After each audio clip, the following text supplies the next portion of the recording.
My name is Kael, and yeah, I already know what you're thinking right now. Cool name for a hero. Don't get excited just yet. I'm 5 foot nothing, skinny as a fence post, and I live in a village that smells like wet hay and terrible decisions. Thornwall, population, 400 miserable people who never leave, and one goat named Duke who gets more respect than I do. My mom died when I was 6 years old. My dad disappeared into a bottle of rice wine shortly after and never really came back from it. So I raised myself, which sounds impressive until you realize it just means eating stale bread and getting punched by much bigger guys.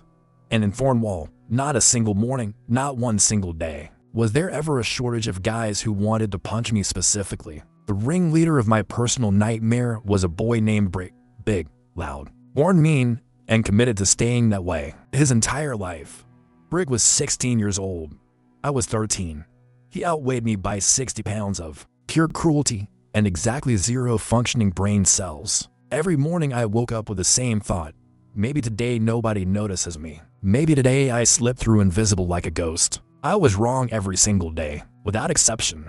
For 3 years running, I was wrong about this every morning I opened my eyes. It started small, like these things always do. Name calling first, then shoving me into the mud whenever he felt like it, then laughing when I fell, then making sure everyone around them laughed too. Standard village entertainment for the bored and cruel. Hey Kael, did you shrink again? Brek's voice carried across the whole market square every single time, loud enough for everyone to hear. Everyone heard. Everyone either laughed or looked away. Both felt exactly the same to me, like being told I didn't exist. I didn't say a single word back, just picked up whatever I was carrying and kept walking. Head down, eyes forward, jaw height. That was my real superpower back then, making myself so small and invisible that maybe the world would forget I was standing in it. Not heroic, not impressive, but it kept me breathing, and on most days breathing was genuinely the only goal I was working toward.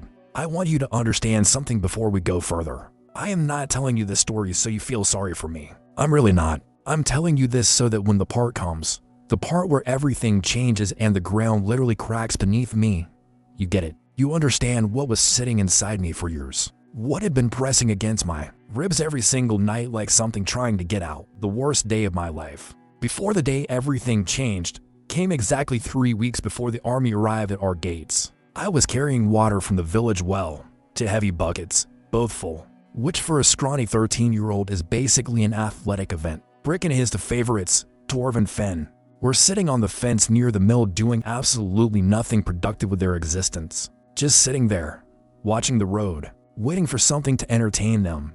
And then I came around the corner with my full buckets. I saw them before they saw me. For 1 second I thought about turning back. 1 second of almost smart thinking. And then Brek looked up. Oh look, he announced to Torv and Fen and anyone else within hearing range. It's the village mule, right on schedule. I kept walking. That was my first mistake. You never keep walking past Brek. Forward motion reads to him as an invitation every time. He hopped off the fence and stepped directly in front of me and kicked one of my buckets clean off the path with one easy swing of his boot. Water exploded in every direction. An hour of work, walking to the well, waiting in line, hauling those heavy buckets back.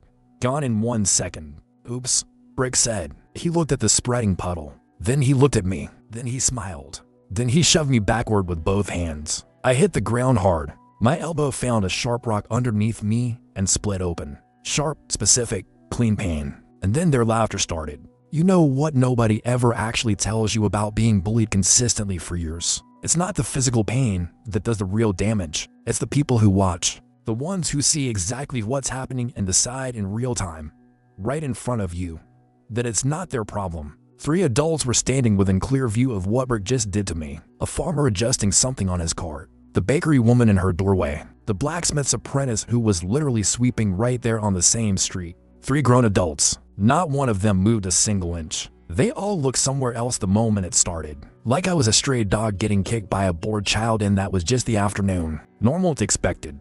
Not worth interrupting your day for. Not worth the social cost of saying one word to a bully's face on behalf of the mud-covered kid. I got up carefully. I did not cry, not because I had some incredible inner strength, but because Brek loved tears more than he loved anything. Tears were the point. Tears were the reward he was working toward. I was not going to give him that particular reward. Not that day, not ever. I wiped the blood off my elbow onto my shirt. I picked up the empty bucket. I turned around and walked back toward the well without one word. Run home, little mouse. Dwarf screamed behind me, absolutely delighted with the whole performance. More laughter followed behind me all the way. I didn't look back. I never looked back at them. Looking back would mean they'd gotten something from me. I refused to give them even that. That night, I sat by the window of our tiny crumbling house and stared at the dark mountain ranges surrounding Thornwall on all three sides. Something was out there. I could feel it, not like a thought exactly, more like a low, steady vibration sitting deep inside my chest wall, like a word in a language I'd never once heard spoken out loud. But my body somehow already knew it. My bones already knew it by heart. I didn't sleep well that night. I hadn't slept well in weeks, honestly. Just stared at the mountains and waited for something I couldn't name. Here's what you need to understand about Thornwall to really appreciate the situation I was born into. It was objectively terrible geography. The village sat wedged in a valley between three mountain ranges, none of which were friendly, all of which were blocking any easy escape route. The only road connecting us to the rest of the world was a narrow, winding path through the northern ridge called the Goat's Teeth. Beautiful name. Really inspires maximum confidence in your long-term survival odds as a settlement. Really makes you feel secure and connected to civilization. On one side of the valley, the Ashfin Mountains, home to wolves the size of small horses that had been eating livestock for generations. On the other side, the Black Ridge, exactly as welcoming as it sounds. Dead stone, dead trees, persistent bad energy, unpleasant history throughout. And behind the village, the Hollow Peak. Nobody in Thornwall ever talked about the Hollow Peak. You mentioned it at dinner, and the table went quiet. Even the adults who'd lived here their whole lives wouldn't discuss it. Just a look, the specific look that means some things stay unspoken. We were surrounded, not in the dramatic, exciting, movie-style way. In the quiet, grinding, nobody dashes dash ever dash coming dash to dash help dashes kind of way. Our village elder was a round, sweating man named Dern who had developed exactly one response to every problem Thornwall ever faced. Ignore it. Ignore it and pray. That was his entire governing philosophy. Pray it doesn't get worse. Pray someone else deals with it. Pray for rain instead. How's that strategy working out, Elder Dern? I'll tell you right now. Spoiler, not impressively. Not impressively at all. My friend. I worked at the mill after school every afternoon, carrying grain sacks, sweeping floors, doing whatever the mill or Holt needed done that day. Holt was a large, quiet man who paid me 3 copper coins per day and sometimes left extra bread sitting on a shelf where I'd find it later. He never said much. He also never explained himself or made speeches about kindness. He just acted in small, consistent, reliable ways. He also never, not once in 2 years, allowed Brek or his friends inside the mill while I was working there. Never said why. Just didn't. That was the kindest thing any adult in Thornwall ever did for me. Not a speech, not intervention, just a closed door at the right moment. Some days the only reason I kept getting out of bed was the bread and those 3 copper coins. Small things keep you alive when big things fail you. I want to tell you about old Sora before we get to the part where everything breaks open. Because Sora matters. What she said to me matters. Sora was the village healer, ancient in a way that went beyond just being old.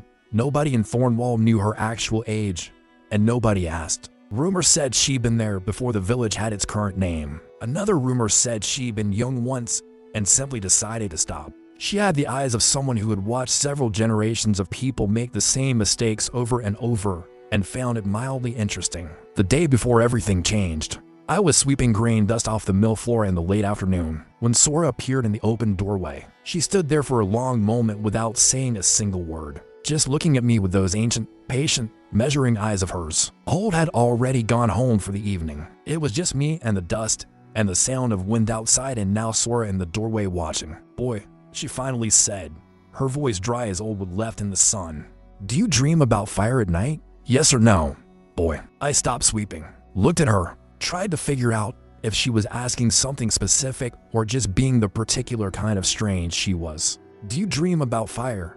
She repeated, with the precise patience of someone who has all the time in the world and knows it. Yes or no? I thought about it honestly. I have been dreaming about heat for weeks. About something enormous pressing outward from inside me while I slept. Sometimes, I finally said, why? She didn't answer that. She looked at my hands first, looked at them the way a craftsman looks at a tool, assessing, calculating something. Then she looked at my face. Her expression didn't change. Then she gave one slow nod, like I'd just confirmed an answer she'd already worked out. "Eat well tonight," she said, and then she turned around and walked away down the road without another word, without explanation, without context. I stood there in the middle of the mill holding my broom like a complete fool, covered in grain dust from hair to boots, genuinely confused. Old Sora was just being weird, I told myself. Old people are sometimes weird. It didn't mean anything specific. It wasn't directed at me. I went home. I ate the bread Holt had left and made thin soup from old vegetables,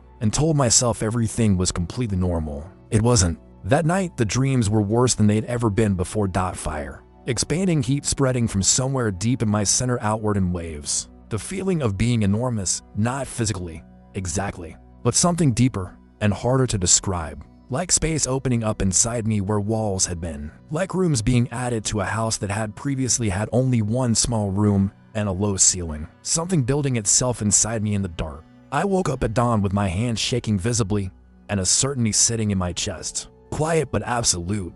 That today was going to be different. I didn't know how. I didn't know in what direction different was going to go. Just different. Just today something is going to change. The sun had barely cleared the eastern ridge of the Ashford Mountains when I heard the watchtower horns. 3 long blasts, then a 4th, then 5 rapid ones in succession, each one shorter and more urgent than the last, punching through the morning quiet like a fist. 5 blasts. Everyone in Thornwall learned what 5 blasts meant before they learned to read. We memorized it like our own names. 5 blasts meant an army was approaching through the Goat's Teeth Pass, and it was not our army. Thornwall didn't have an army to speak of. I ran outside. Half the village was already in the square by the time I got there, shouting over each other, grabbing children, pointing north. Coming down from the northern pass in a perfectly organized column was a force in black armor carrying red banners, moving at a confident pace. The Karn Empire. I recognized those banners before I could read the markings on them. Everyone within 100 miles knew those banners. The Karn had been systematically raiding border settlements for 2 straight years. Their pattern was well documented and deeply unpleasant. They took what could be carried. They burned what couldn't. They made examples of anyone who resisted. None of those examples were encouraging. And right now, approximately 300 of their professional soldiers were marching in formation toward Thornwall's single wooden gate. Elder Durin was standing in the center of the square, wearing his nightshirt, with the expression of a man whose entire governing philosophy had failed. "Close the gate," someone in the crowd screamed immediately. "It won't hold them." Another voice screamed right back. Both were entirely correct. Our gate was wood. Their battering ram, clearly visible from where I stood, iron, heavy, obviously used many times before, was not. The Karn vanguard reached our gate approximately 40 seconds after I stepped outside. The iron ram swung once. Our wooden gate exploded inward. Splinters flew 30 feet in every direction. People in the front of the crowd flinched backward. The screaming intensified significantly. Soldiers poured through the gap in disciplined formation. Fast, professional, organized in a way that made it clear they had done this before. Many times. Their commander rode in on a black horse,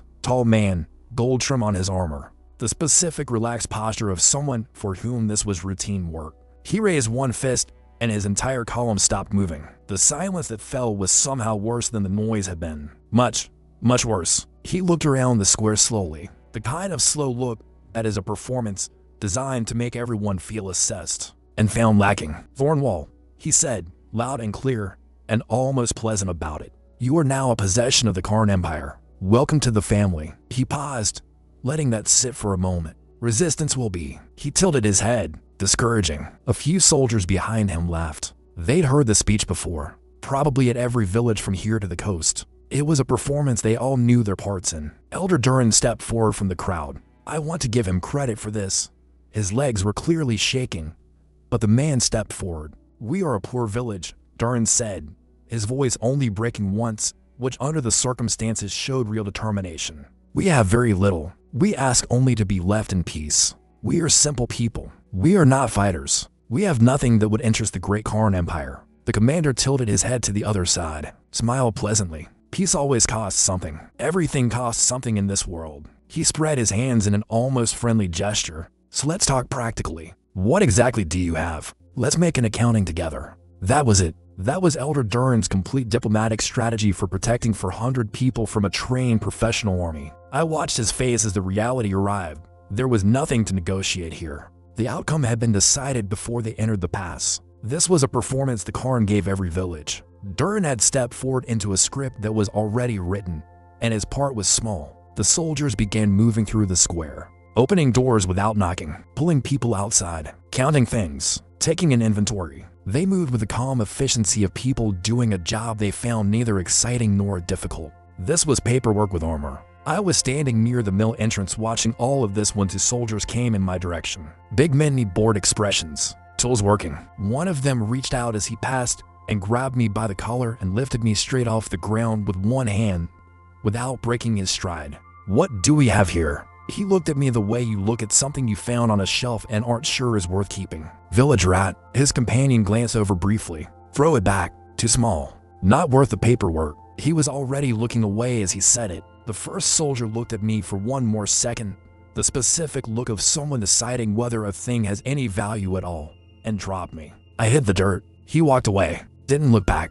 Was already thinking about something else before I'd even finished hitting the ground. And something inside my chest, something that had been pulling tight for weeks and months and years, finally snapped completely through. Not emotionally, not as a way of speaking. Something physical and real snapped, like a rope that had been fraying for a long, long time. The vibration in my chest, the one that had been building since before Sora asked me about fire. Since before the dream started, erupted. Heat flooded through my entire body from the inside moving outward. Not like burning, the absolute opposite of burning. Like relief, like release, like a dam finally breaking after the water behind it has been building and building and building, until the pressure had nowhere left to go. I pressed both hands flat into the dirt and the ground cracked in a clean line. Beneath each of my palms, just a little, just enough. I looked up at the soldier who had dropped me. He was 10 feet away and still walking. Not even a glance back. Already done with me entirely. That specific casual walk away. That complete absence of any concern about leaving me in the dirt made the heat surge harder. Harder than anything Brek had ever done. Harder than the buckets. Harder than the years of laughter from adults who look the other way. You know that feeling when you're so angry that your brain goes completely white and quiet. No thoughts, no words. Just white space and heat. That's where I was. But it wasn't only anger. It was something much older than anger. Something that had been asleep for a very long time. Something that Sora had seen in my hands. Something that the dreams had been trying to tell me about every night for weeks before this. I stood up. The soldier heard something. Maybe the sound of the ground under me.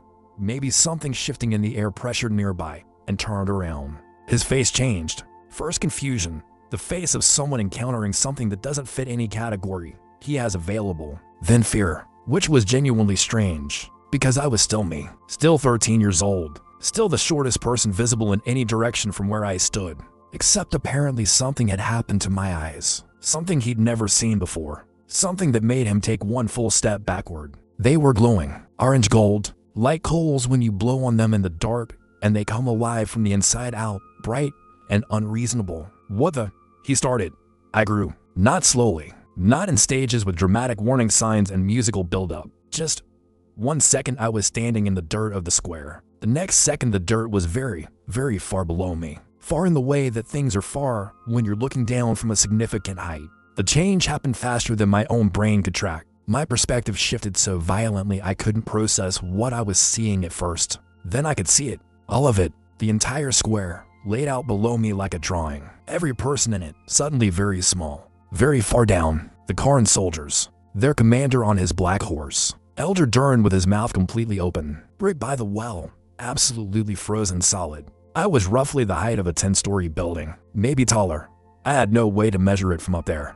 I had become something impossible, something that did not belong in this valley, something that no reasonable story about a skinny 13-year-old from a small village should include. I looked at my hands, these enormous, shaking, impossible hands hanging in the air in front of my face. They belonged to something else, to something much larger than me, except they were mine. The cracked knuckles from mill work, the scar on my right palm from a nail 2 years ago, mine, just enormously mine. The commander's horse reared back without any warning and threw him sideways out of the saddle onto the ground. Hard landing, clear surprise. First time all morning he looked anything other than professionally relaxed. First time his expression showed something genuine. I appreciated that. Let me be completely transparent with you about this moment. I had absolutely no plan, none. Zero strategy for what to do with 200 meters of me. I had weeks of bad dreams, one destroyed gate, 300 soldiers who had just made a collectively poor set of decisions, and a chest full of something that needed to go somewhere. So I did the only thing that made any sense in that specific instant. I placed my foot down in the space between the Karn formation and my village. Just placed it there firmly. A wall made of the only material I currently had available, which was myself. The ground shook when I did it. The shockwave knocked the entire front row of Karn soldiers off their feet simultaneously. They didn't fall dramatically. They just went down. The war creatures they'd brought along on thick iron chains went immediately and completely insane. Screaming, pulling, slamming against their handlers. Animals know. This is something I understood in that moment in a way I'd never understood it before. Animals always know when something is wrong. When something large is also something that shouldn't exist, the animal brain does not stop to reason about it. It just reacts every time. The handlers were being dragged sideways. 2 of them lost their chains entirely. The creatures hit the end of their remaining chains and pulled harder. The commander pulled himself upright from the ground, impressive composure, genuinely, under the circumstances, and screamed something in Karn. Crossbow bolts fired from a dozen positions at once. Dozens of them arcing up toward me. I watched them coming and didn't move. Didn't need to. They hit my leg, my arm, my side. You know what crossbow bolts feel like when you're somewhere between 100 and 200 meters tall. Like someone flicking water at you from across a room. Annoying in a distant, theoretical way. Not the problem. Not even close to the problem. The problem, if you could call it that, was that I still didn't know what I was doing. I had the size. I had no training in using it. I did what felt instinctive. I leaned down, brought my face closer to the ground, closer to the commander who had just remounted his horse. He looked up at me. I looked down at him. The space between my face and his face was roughly 30 feet of very uncomfortable air between us. He didn't run. I'll note that. He held his horse steady and looked up at me with the expression of a professional soldier doing rapid math. Leave, I said. At that size, my voice was not a sound in the normal sense. It was a physical event. Every window in Thornwall cracked at the same moment. The commander's armor rang like it had been struck with a hammer. Several soldiers nearest to me stumbled backward from pure air pressure. The commander stared up at me for a long moment. I could see his jaw working. I could see him running through every option available to him. He was smart. That's the only explanation for what happened next. He was smart and he was honest with himself about what the math said. He turned his horse around. He raised his fist once, the signal I recognized from before, the halt signal, now used as a withdrawal signal, and the Karn Empire's professional, disciplined, well-equipped army of 300 soldiers turned around and walked back through the broken gate. No dramatic last words, no defiant gesture. They simply recalculated their situation and made the rational decision. I respected it, actually. I watched them go until the last red banner disappeared back through the gap in the mountain pass. The goat's teeth swallowed them completely. Then silence. The square was completely silent. For 100 people and one very confused goat named Duke, all of them absolutely silent. I was still enormous, still standing there with my head somewhere around the height of the watchtower, hands at my sides, breathing carefully. I didn't know what was going to happen next. I didn't know if I could reverse whatever had just happened to me. I didn't know a lot of things. What I did know, standing there in the silence with 400 people staring up at me from far below, was that everything had just changed. Not just the army, not just the gate, everything. The thing I'd been feeling for weeks in my chest had arrived and done what it came to do. The vibration was gone. For the first time, and as long as I could remember, the pressure in my chest was completely, absolutely gone. Just quiet. And in that quiet, I could feel something else. Something I didn't recognize because I'd never felt it before. Not once in 13 years. The absence of fear. Not courage. Not pride. Just the total absence of the background hum of fear that had been running under every moment of my life. Gone. Like a noise you've been hearing so long you stop noticing it, and then suddenly it stops and the silence is almost louder than the sound was. I looked down at the square. An elder Durin, still standing where he'd been standing, mouth still slightly open. At the crowd behind him. At Brek, by the well, who had not moved once since I grew. Who was still standing in the same spot with the same expression he'd had then. His face, and I want to describe this accurately, was not angry, was not defiant, was not plotting or calculating or looking for an angle. Brek's face was the face of someone who had just encountered something that none of his existing categories could contain. Pure, clean confusion. The specific confusion of a person who has spent their entire life operating on one set of rules. and just watch those rules get erased entirely. I didn't smile at him. I didn't say anything to him. I just looked at him for one moment and then looked away. That was enough. More than enough. Torv and Finn were nowhere visible. They had apparently found somewhere to be during the previous several minutes that wasn't the square. I could feel the transformation reversing, slowly, not painfully, like a breath being let out after holding it for a very long time. The ground was getting closer. My perspective was dropping. The mountains were rising back to their normal proportions around me gradually. I was shrinking back, returning. The orange-gold light in my eyes was fading. I could feel it fading the way you feel warmth leaving a room. By the time I was back to my normal height, 5 foot nothing, skinny as a fence post, standing in the dirt of the square. It was over. I was back, completely back. Same clothes, somehow. Same cracked knuckles. Same scar on my right palm. Same me in every visible way. 400 people were looking at me. Some of them were close enough that they could have reached out and touched me. None of them did. Nobody said a single word for what felt like a very long time. The silence held itself together by some collective unspoken agreement. Then Elder Durin, to his credit, made a decision. He turned around and said to the crowd behind him, "Everyone go inside now." Immediately, people moved. Slowly at first, then faster, then all at once, the crowd dissolving back through doorways and down alleys and out of the square. Within 3 minutes, the square was nearly empty. Just me, and Duke the Goat, and a broken gate, and a lot of questions nobody was asking yet. I stood in the middle of the empty square and looked at my hands. Normal, small, ordinary, no glow. No cracks in the ground under them. Just my hands. The same hands I'd had my whole life. The hands that carried water buckets and swept mill floors and got dropped in the dirt. I heard footsteps. One set, slow and deliberate. I looked up. Old Sora was crossing the square toward me, walking at her usual pace, which was unhurried because Sora had genuinely never been in a hurry once. She stopped in front of me, looked me over carefully from boots to hair. Then she nodded, the same single nod from the mill doorway yesterday. "You ate well," she said. I stared at her for a long second. "That's seriously what you have to say to me right now, Sora?" "You ate well," she repeated, completely unbothered. "It helps. The first time always takes a lot out of a person. You should eat again soon." She reached into her coat and produced a piece of flatbread wrapped in cloth and held it out to me like this was a normal transaction. I took it. I don't know why. Possibly because it was bread and I was hungry, and even world-altering transformations don't eliminate that. "What just happened to me?" I asked. I tried very hard to keep my voice completely steady while asking this. I mostly succeeded. Mostly. Sora looked at me for a moment with those ancient eyes that had seen everything several times already. Then she sat down on the edge of the well. "You happen," she said. "You've been happening for a while now. Today it just became visible to people who weren't looking closely enough before." I didn't fully understand that, but I filed it away, because Sora was the kind of person whose statements tended to make more sense later. "Can I do it again?" I asked, which, in retrospect, was probably the wrong first question.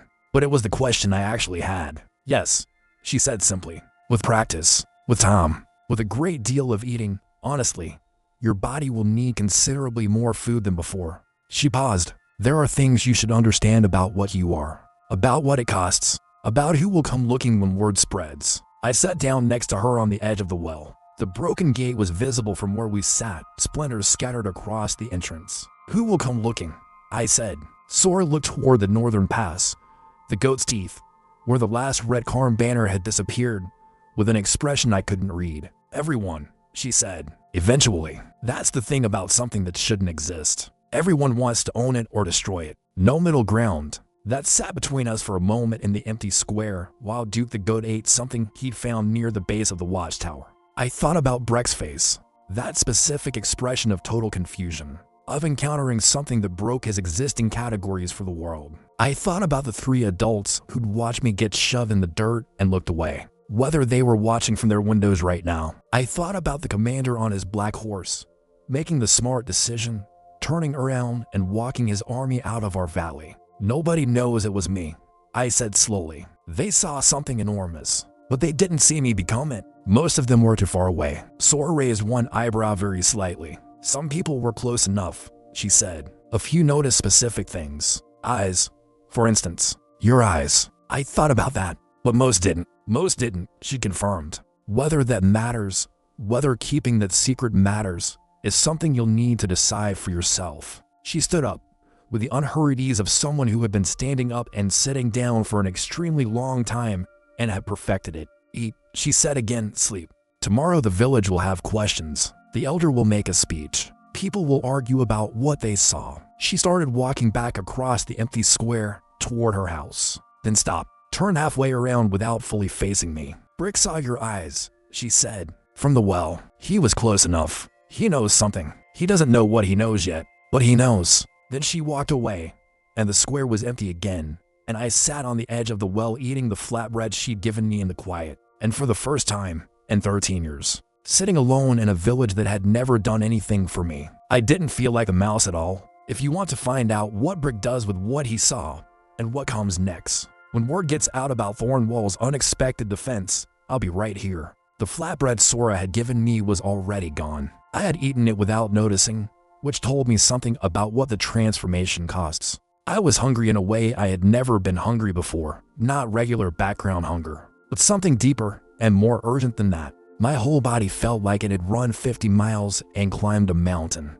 and then been asked immediately to run 50 more. Completely used up, I sat on the edge of the well for a while longer, just letting myself be tired, just letting the empty square be quiet around me for once. The light was changing, late afternoon becoming early evening. The mountains turning that dark purple color they always turned at this specific hour. Somewhere in the village I could hear people talking through walls. Low, careful voices. The sound of a community processing something enormous. 400 people had seen something today that did not fit inside any category any of them had.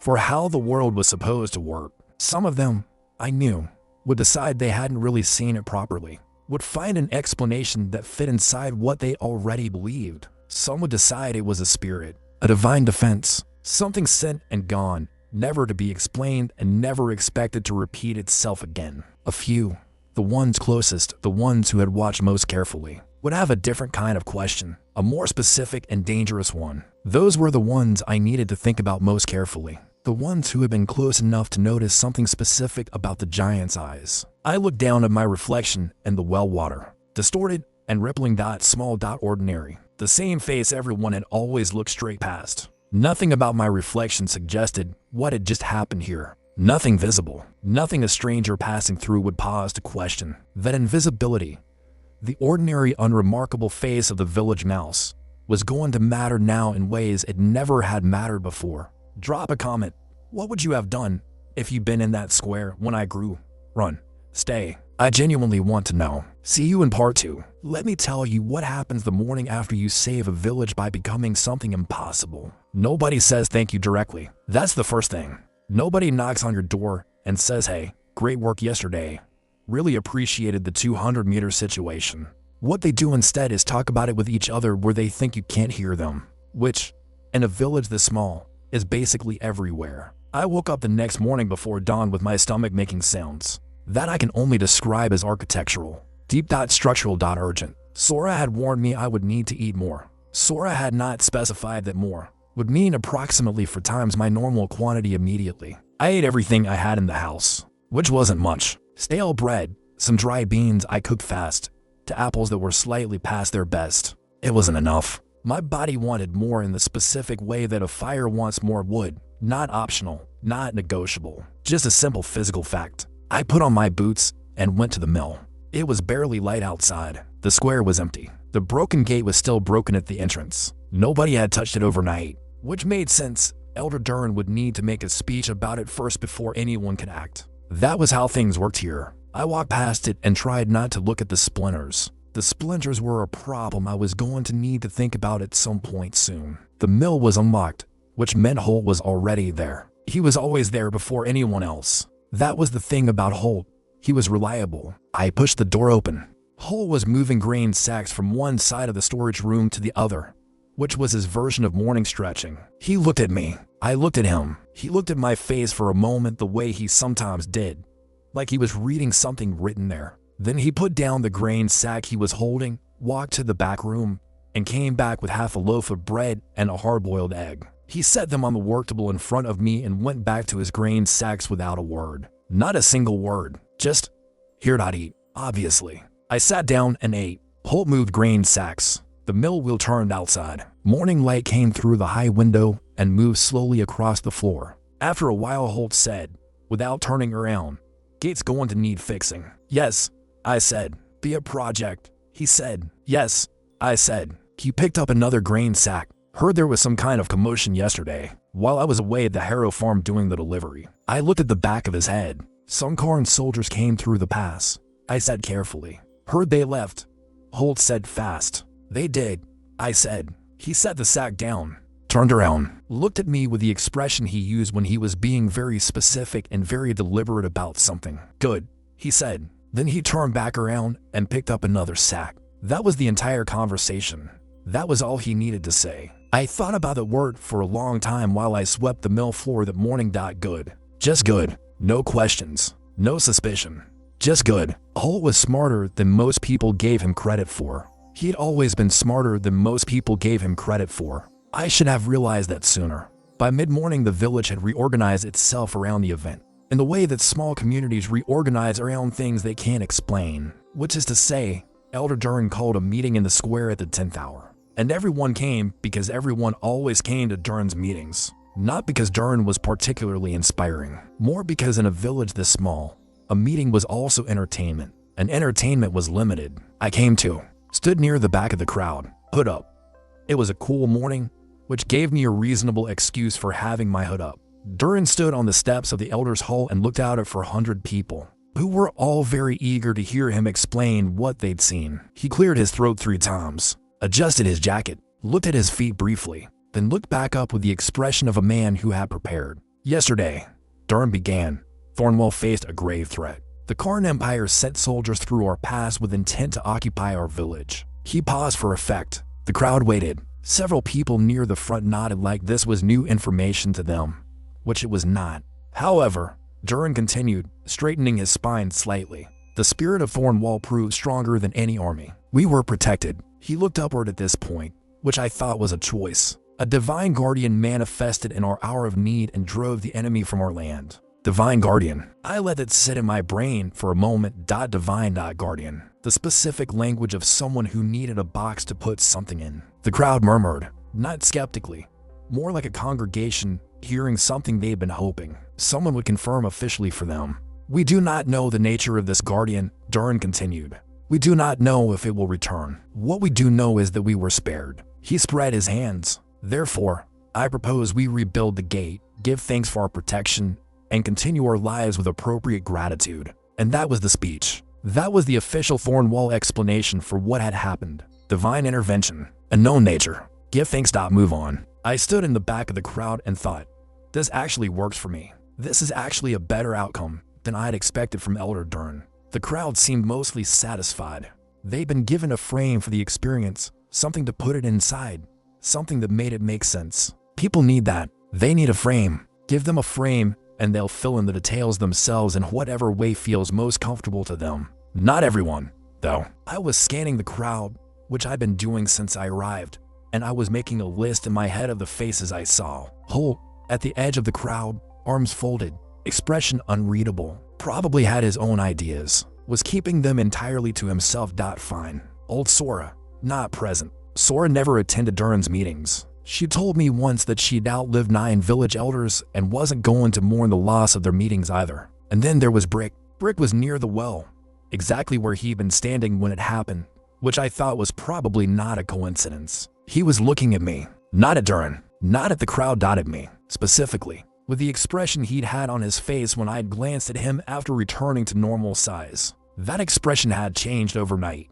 Yesterday it had been pure confusion, the face of someone whose categories had broken. Today it was different. Today it was the face of someone who had been lying awake all night turning something over and over, and had started to arrive in an answer. I held his gaze for exactly 2 seconds. Then I turned back to look at Durin as if nothing had happened, as if I hadn't noticed him at all. But I had noticed. I had noticed very specifically, and I could feel his eyes on the back of my hood for the rest of Durin's speech. After the meeting dispersed, I went back to the mill and swept and moved grain, and tried to think clearly about my current situation and options. Option 1.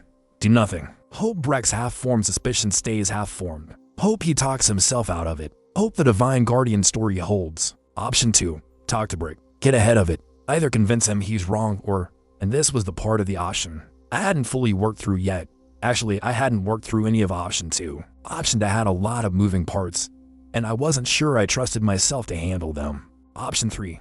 Talk to Sora, who had seen this coming before it happened and who was the only person in Thornwall with any useful frame of reference. I swept the mill floor twice without noticing the second time. Cole watched me do this without comment. He was a very patient employer. Option 3. Sora. After work, Sora lived at the far eastern edge of the village, in a house that was slightly too old to make architectural sense, but was standing confidently anyway. The garden around it was the most aggressive garden I'd ever seen. Things grew there that didn't grow anywhere else in the valley. Things with no names. I knocked on the door at the end of my shift, still carrying my broom because I had walked away from the mill with it and not noticed until halfway there. Sora opened the door, looked at the broom, and looked at me. "Leave it outside," she said. "You can collect it when you leave." I propped the broom against the wall. "I have questions," I said. "I know," she said. "I have tea. Come in and be systematic about it." Sora's house was the inside of a person who had been collecting things for a very long time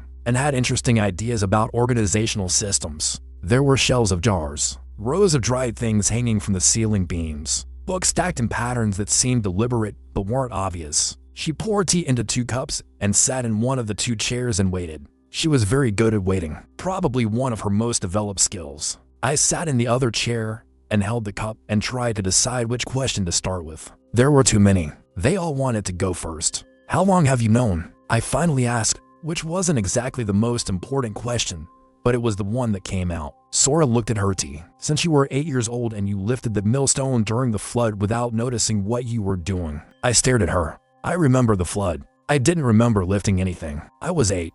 I said. "I don't remember that." "You were frightened," she said. "The water was rising and a family's goat was trapped under a fallen millstone. You just lifted it and didn't remember afterward." I tried to retrieve the memory.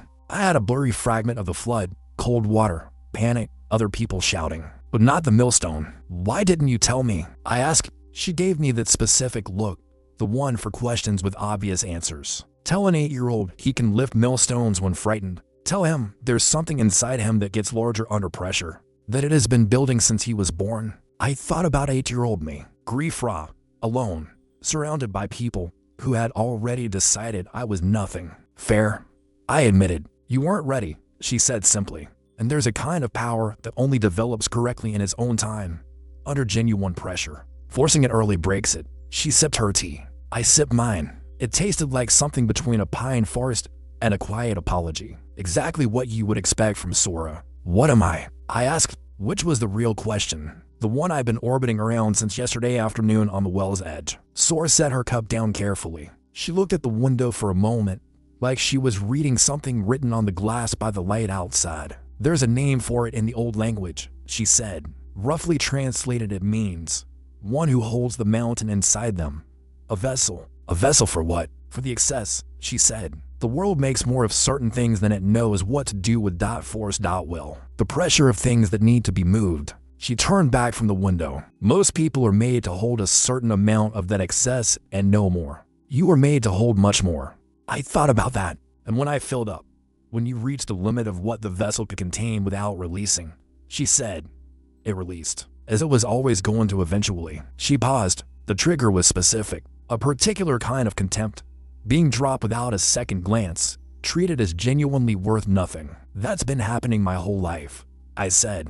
I heard how flat my own voice sounded and couldn't do much about it. It came out the way it was. "Yes," she said. "But yesterday it happened on a day when the vessel was already full, and at a moment when something needed to be moved." I looked at my hands around the cup. Normal hands, small hands, completely ordinary in every measurable way right now. "Brek was watching," I said. "He saw my eyes. He knows something. He hasn't figured out what he knows yet, but he's working on it." Sora nodded. She had, I suspected, already factored Brek into whatever she was thinking about all of this. Sora tended to factor things in early. "And others?" she asked. I thought about the crowd that morning. The faces. A few people near the well were close enough, but most of them want the Divine Guardian story. They want the frame, she said. "The frame is easier than the truth. The frame doesn't require them to reconsider what they know about you." That landed somewhere uncomfortable in my chest. Not wrong, just uncomfortable. The specific discomfort of an accurate observation about human nature.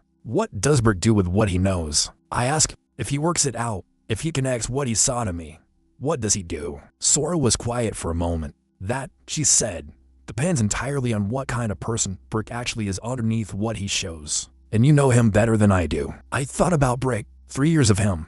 The grin, the performance of cruelty that always had an audience built in, that always needed witnesses. Brek was not, I realized, a private person. Whatever Brek felt or thought or suspected, he didn't sit on it quietly. He announced it. He performed it. If Brek figured out that Kael, the village mouse, the mule, the nobody, had been the giant in the square, he was not going to keep that to himself. He was going to do exactly what he always did. Find the audience first, then make the announcement. Make it loud enough for everyone to hear. He's going to tell people. I said. Probably.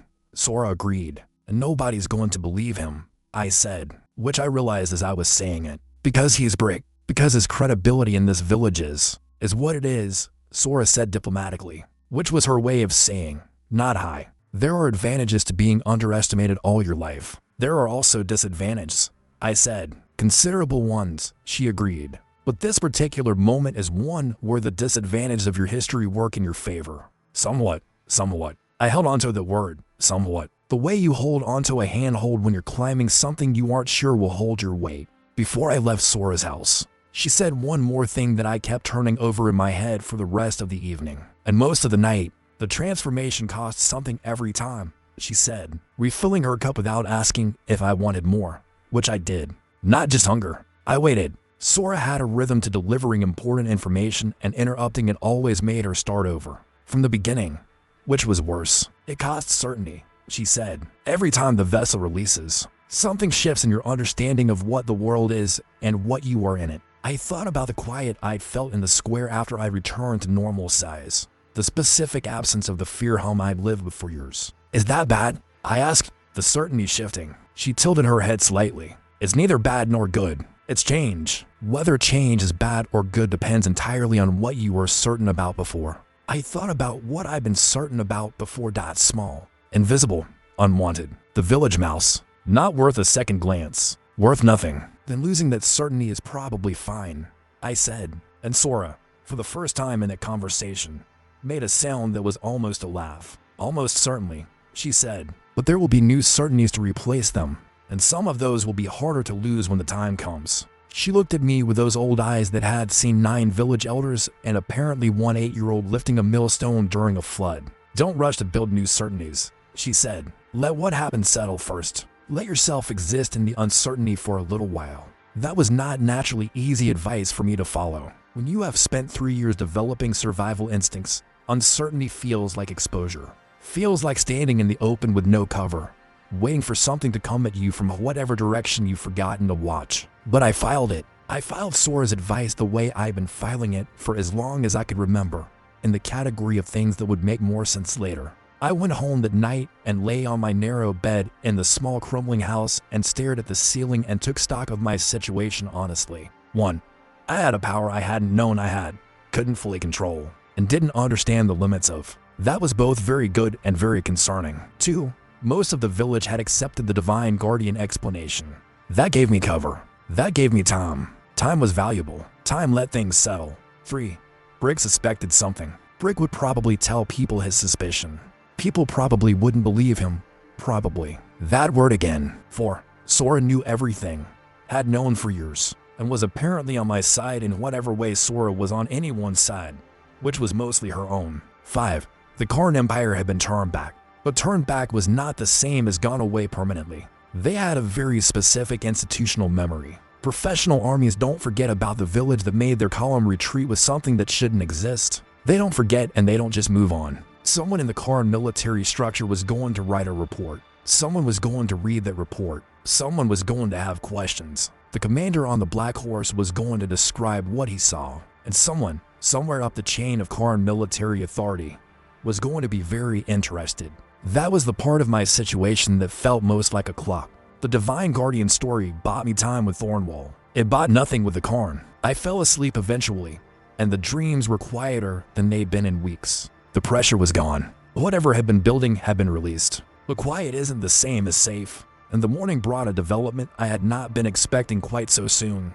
which was Brek at the mill door. He was there when I arrived, standing outside the mill entrance with his arms crossed, alone, no Torv, no Fen, just him. That was unusual. Brek without his audience was a genuinely different proposition than Brek with one. I filed it away immediately and kept walking toward him. I didn't slow down. I didn't change my pace. I walked toward the mill door the same way I walked toward it every morning. He was in the path. Kael, he said.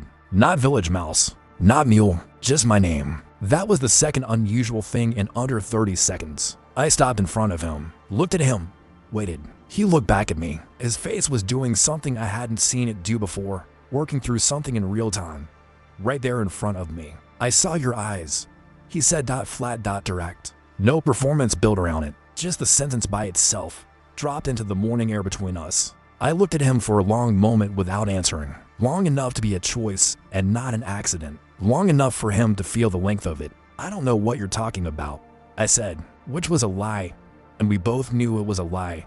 And I said it anyway because that was the play. Brek's jaw tightened. Your eyes. Yesterday, when whatever that was happened in the square. I was standing at the well. I was at the mill during the attack. I said, ask Holt. That wasn't true either. Holt had been at the Harrow farm, but Brek didn't know exactly where Holt had been. That was a gamble, and I knew it. Brek stared at me, trying to read me, looking for the crack in the surface where the truth would show through, looking for what he'd seen in those eyes. The thing had orange eyes, Brek said. Orange gold, like coals. I saw them from the well, and they looked.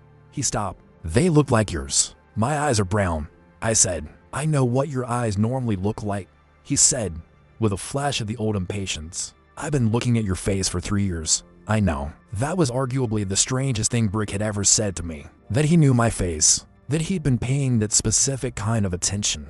Then you know my eyes are brown, I said. And whatever you saw in the square yesterday had eyes that were orange gold. Those are different colors. Brek opened his mouth, closed it. He was smart enough to know I was doing something here, but not quite fast enough to identify exactly what. I know what I saw, he said finally. Quieter than I expected. Almost.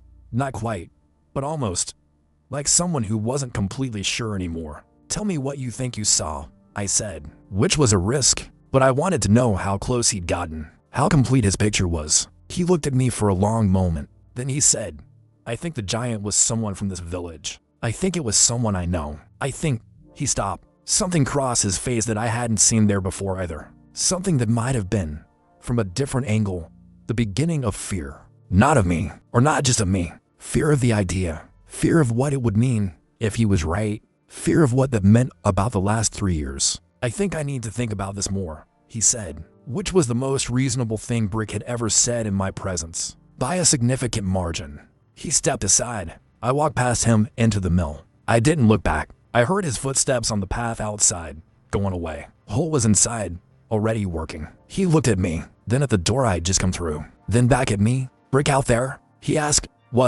I said. Holt nodded, went back to his grain sack. He'll figure it out eventually, he said, with the calm of someone stating a weather forecast. I stopped. What? Holt looked at me over his shoulder. Smart enough when he bothers. Always has been. Just usually doesn't bother. He shrugged one large shoulder. When he figures it out completely, I said carefully, keeping my voice down and my tone level. What do you think he actually does with that? Holt thought about this with the serious deliberateness he brought to every question. That deserved actual consideration.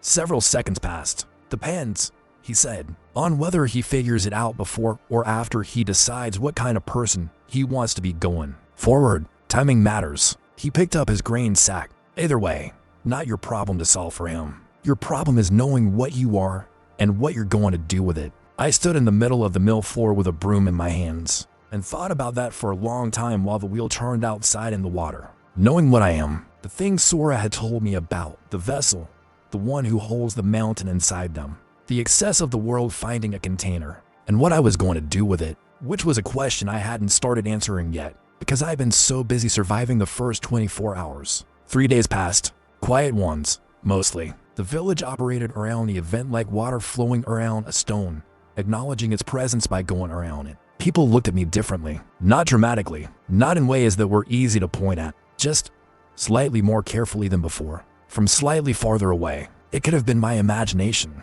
It probably wasn't. Small communities are extremely sensitive instruments for detecting when something has changed. Even if they don't know what changed, they know something did. They adjust their behavior slightly, give the changed thing a slightly wider berth. The gate got fixed on the second day. 6 men worked on it from morning till afternoon. Elder Duran supervised from a chair, which was his version of helping. I helped carry wood in the morning before my shift. Nobody said anything particular about my involvement. Nobody said anything about much to me directly. I was still the mill boy, still the kid who swept floors and hauled grain sacks for 3 copper coins a day. Nothing visible had changed about that, except my appetite, which had essentially tripled. Cole noticed this. He started leaving more bread, with the specific quiet consistency of a man solving a problem he had identified. On the 3rd day, at midday, I was eating outside the mill in the thin autumn sun when I heard raised voices from the direction of the square. Not the usual raised voices of people disagreeing about the market or arguing about property lines. A different kind, not sharper, with an audience around them. I put down my bread and went to look. Old habits. 3 years of knowing that certain kinds of raised voices sometimes needed to be redirected. The voice in the center of the small crowd that had gathered was Brek's. He was standing near the well, his spot, apparently, where everything happened near. Across from him was a man I didn't recognize. Traveler, by the look of him, the kind of traveling clothes that said long distance and recent use. The man was maybe 30, solidly built, with the specific posture of someone trained in something physical and still carrying the training in his bones. Brek was saying something to him that I couldn't hear from the edge of the crowd. The traveler was listening with his head slightly tilted. I pushed through to the front of the small crowd, got close enough to hear. The traveler was speaking now, his voice low and professional and direct. "I'll ask you again," the traveler said. "The incident 3 days ago, the manifestation, the large figure in the square. Tell me everything you saw." He wasn't Karn. His accent was from the Eastern Federation's educated Eastern Coast. Not military exactly, something else, something more specific. Brek, to his credit, was holding himself together better than I would have expected. "Why do you want to know?" he asked. "Who sent you?" "I represent interested parties," the traveler said pleasantly. "Parties who are very interested in unusual events, particularly those involving giants." I stood at the edge of the crowd and felt the hair on the back of my neck rise in a very specific and informative way. Interested parties. Someone had moved fast. 3 days from the event to a representative in Thornwall asking targeted questions. That was not casual interest. That was an organized response from someone who had been watching for exactly this kind of event, who had someone in position to move immediately. The Karn military would have reported, but this wasn't Karn. This was something else. Something that had been waiting for something like me. Brek was answering the traveler's questions, telling him what he'd seen. The column of soldiers, the broken gate, the enormous figure, the eyes. I watched Brek's face as he talked. He wasn't looking in my direction. He was focused entirely on the traveler, on being believed, on telling the story right. He hadn't connected the dots yet, or he had and he was making a choice. Either way, he wasn't pointing at me. Not yet. That was something. The traveler listened, made a small notation on a piece of paper he produced from his coat, asked 2 or 3 specific follow-up questions. "The eyes," the traveler said. "You mentioned the eyes specifically. Orange gold. Could you describe the quality of the light? Was it steady or pulsing?" Brek thought about this. "Steady," he said slowly, like something that was naturally that color, not fire. "More like a hot coal. Steady." The traveler made another note. "And the size. You said building height. How many floors would you estimate?" "Your best guess." Brek looked up at the watchtower, measuring double quotes 8.10. "Maybe more. I was at the well, which is," he pointed, "about there." More notes. The traveler folded his paper, put it back inside his coat, looked at Brek with a pleasant, neutral expression of professional courtesy. "Thank you," he said. "You've been very helpful. I may have more questions later." He started to turn away, then stopped. "Turn back. One more thing," he said. "The figure. Before it returned to whatever it returned to. Did anyone get close to it? Is there anyone who might have seen more?" Brek opened his mouth. I watched him, watched the moment stretch, watched his eyes move, just barely, just for a fraction of a second, toward where I was standing. Then he closed his mouth again and said, "No." Everyone ran. Nobody was that close. I breathed, very carefully, very quietly, breathed and kept my face completely neutral. The traveler nodded, thanked the crowd generally, walked in the direction of the inn, which Thornwall technically had, even though it was also technically just Marta's spare rooms. I watched him go and thought, that was not the last time I was going to see that man. That was an opener, not a conclusion. Brek stayed by the well after the crowd dispersed. He was looking at the ground, then he looked up, and this time, he was looking directly at me. I walked toward him, which surprised him. Brek was used to me walking away from him. 3 years of walking away will establish a pattern. I stopped 2 feet away from him, closer than we'd been since he dropped me in the dirt, close enough to speak quietly and not be overheard. Who was that? I asked, keeping my voice even, keeping my face neutral. Brek shrugged one shoulder, said his name was Devin, didn't say who he worked for, just that he was collecting accounts of the incident. And you told him? I said. I told him what I saw. Brek said, which is what happened, which I saw. His jaw was doing something tight and controlled. I didn't tell him everything. The space between those 2 sentences was very loud. I didn't tell him everything, meaning there was something he held back, meaning the direction of the glance. Why not? I asked. Brek looked at me for a long moment, the complicated look, the one from the mill door. Because I'm not sure yet, he said. What I know. That was, by a significant distance, the most careful thing Brek had ever said in my direction. Careful, measured, not performed. When you are sure, I said.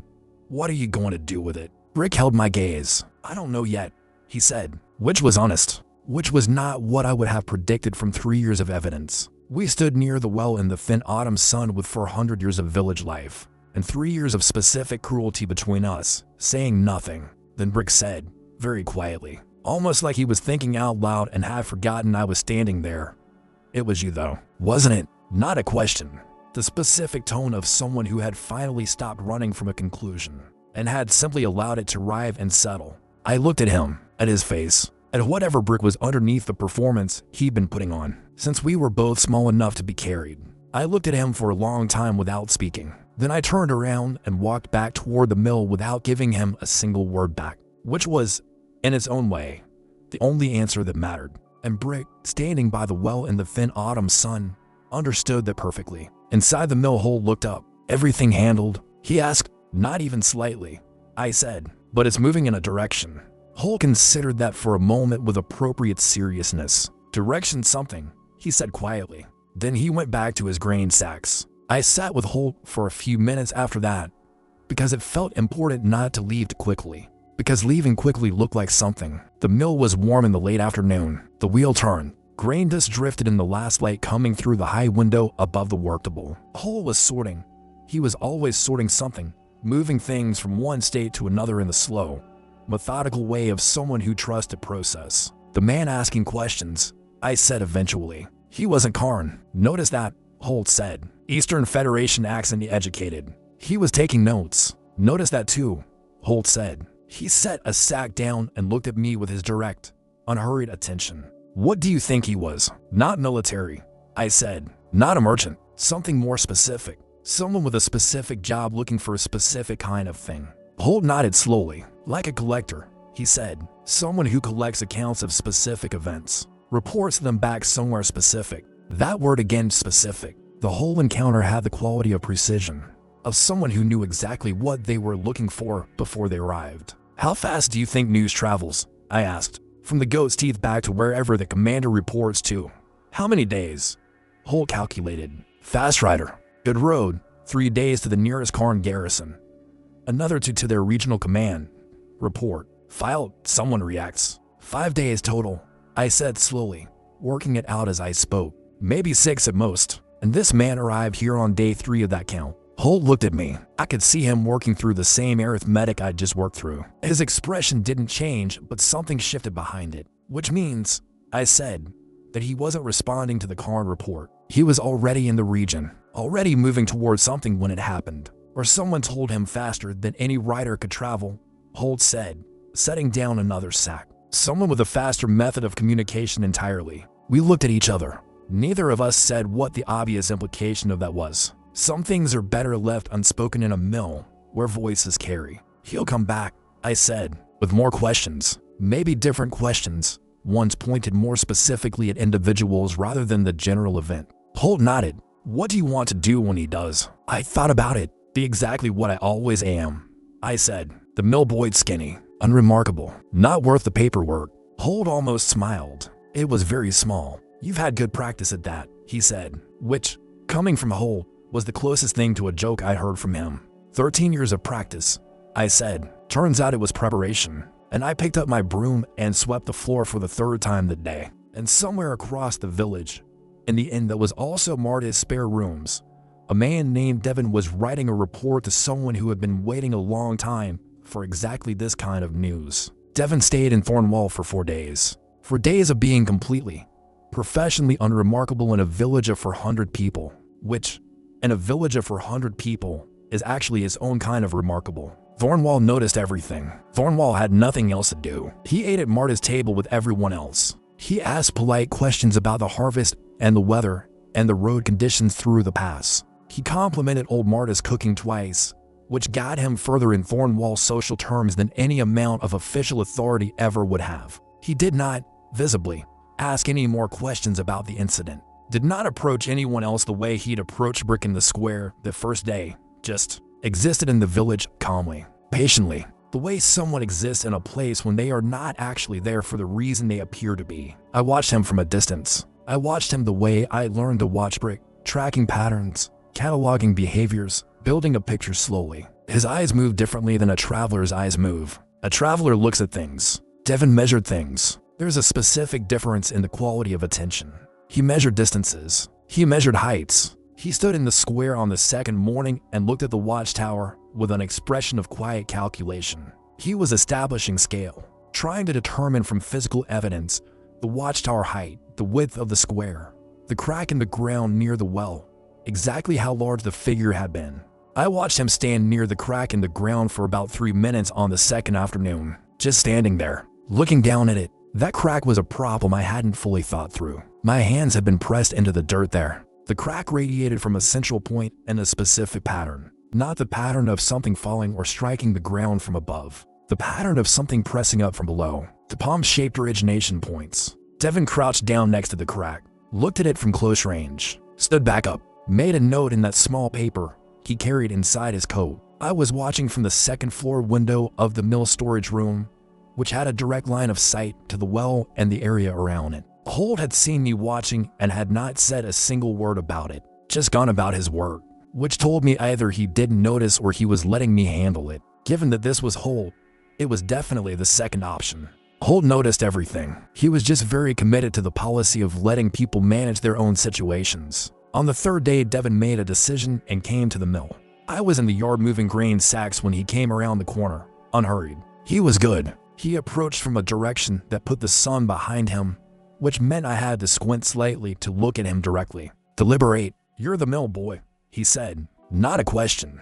He already knew who I was. He'd done his homework on everyone in the village before approaching anyone. "I work here," I said, which was accurate without being informative. I kept moving grain sacks, giving him my hands but not my face. "I'm collecting accounts," he said, "about what happened here 4 days ago. I'm told you were at the mill during the incident. Is that right?" "That's right," I said, moving another sack, not stopping, not giving the conversation more weight than it needed to have. "Did you see or hear anything from here?" he asked. "The mill is close to the square. Any sounds, any visual impressions, even partial ones?" I set the sack down, turned to face him properly, looked at him with the expression of someone thinking back carefully through a recent memory. "Heard the horns," I said. "Heard a lot of shouting. Heard something that sounded like a very large impact. Once, maybe twice. Like something heavy landing." Devin nodded slowly, writing nothing down yet, just listening. "And visually? From here, could you see into the square from this position?" I looked toward the square as if gauging the sight line. The mill yard had a partial view between the buildings. I'd had a full view from the storage window upstairs. "Partial," I said. "Between those buildings there. Could see part of the east side of the square. Not much. Mostly I just heard it." Devin followed my gaze, evaluated the sight line I'd indicated. His eyes moved with that measuring quality again, calculating angles, estimating occlusion. "What did you see in that partial view?" he asked. "A lot of running," I said. "Soldiers running back toward the gate, which they'd come and organize and they left fast. That was noticeable." "What made them run, in your view?" he asked. Careful phrasing. "In your view," inviting interpretation rather than demanding fact. "Something scared them," I said. "Something big. From the sounds, I assumed given the Divine Guardian speech Elder Durin gave the next morning, something significant. You weren't curious enough to look. A slight shift in tone. Not aggressive, just noting a potential inconsistency. Good instincts. Sharp. I met his gaze. I was alone in the mill. I said, there was a Karn army in the square. Looking seemed like a good way to get noticed by exactly the wrong people. Devin held my gaze for 2 seconds. Then he nodded once. The nod of someone filing an answer away, not dismissing it. Fair enough, he said. He took out his paper, made a brief note, put it back. Have you heard anything from other villagers about what they saw? During speech, I said, Divine Guardian. Nobody talks about it much beyond that. In my experience, when Elder Durin gives something a name, people use the name. Devin almost smiled at that. Just barely. Just at the corners of his mouth. Elder Durin seems like a remarkably practical man, he said. He's survived 9 different crises by explaining them in ways that don't require any changes to how things are done. I said, that's a skill. This time Devin did smile. Small. Genuine. The smile of someone who had spoken to Elder Durin already and recognized the accuracy of the description. One last question, he said. The crack in the ground near the well. The one in a radial pattern from 2 central points. Do you know what caused it? And there it was. The one specific question he had been building toward with everything that came before it. The one I had been waiting for. I looked at him. I had prepared for this question. I had thought about it carefully for 3 days. I had a specific answer ready that was accurate, incomplete, and deeply boring. The well's been there for a long time, I said. The ground around it has been settling for years. Elder Durin's had the crack on a list of things to repair since I was 10. Devin looked at me. That crack wasn't there 5 days ago, he said. I have a contact here who confirmed it appeared on the same day as the incident. I nodded slowly. Then whatever landed in the square was heavy enough to disturb the ground at a distance, I said. The settlement cracked through. I paused, where the figure stood near the well, which, if it was the height people are describing, the ground compression from that would be significant. Makes sense physically. Devin looked at me for a long moment, measuring, calculating, running whatever he was running behind those patient professional eyes of his. You're very analytical for a mill boy, he said. Not unkindly, neutrally, like he was noting a data point. I read a lot, I said. Not much else to do when you're sweeping floors. He held my gaze for one more moment.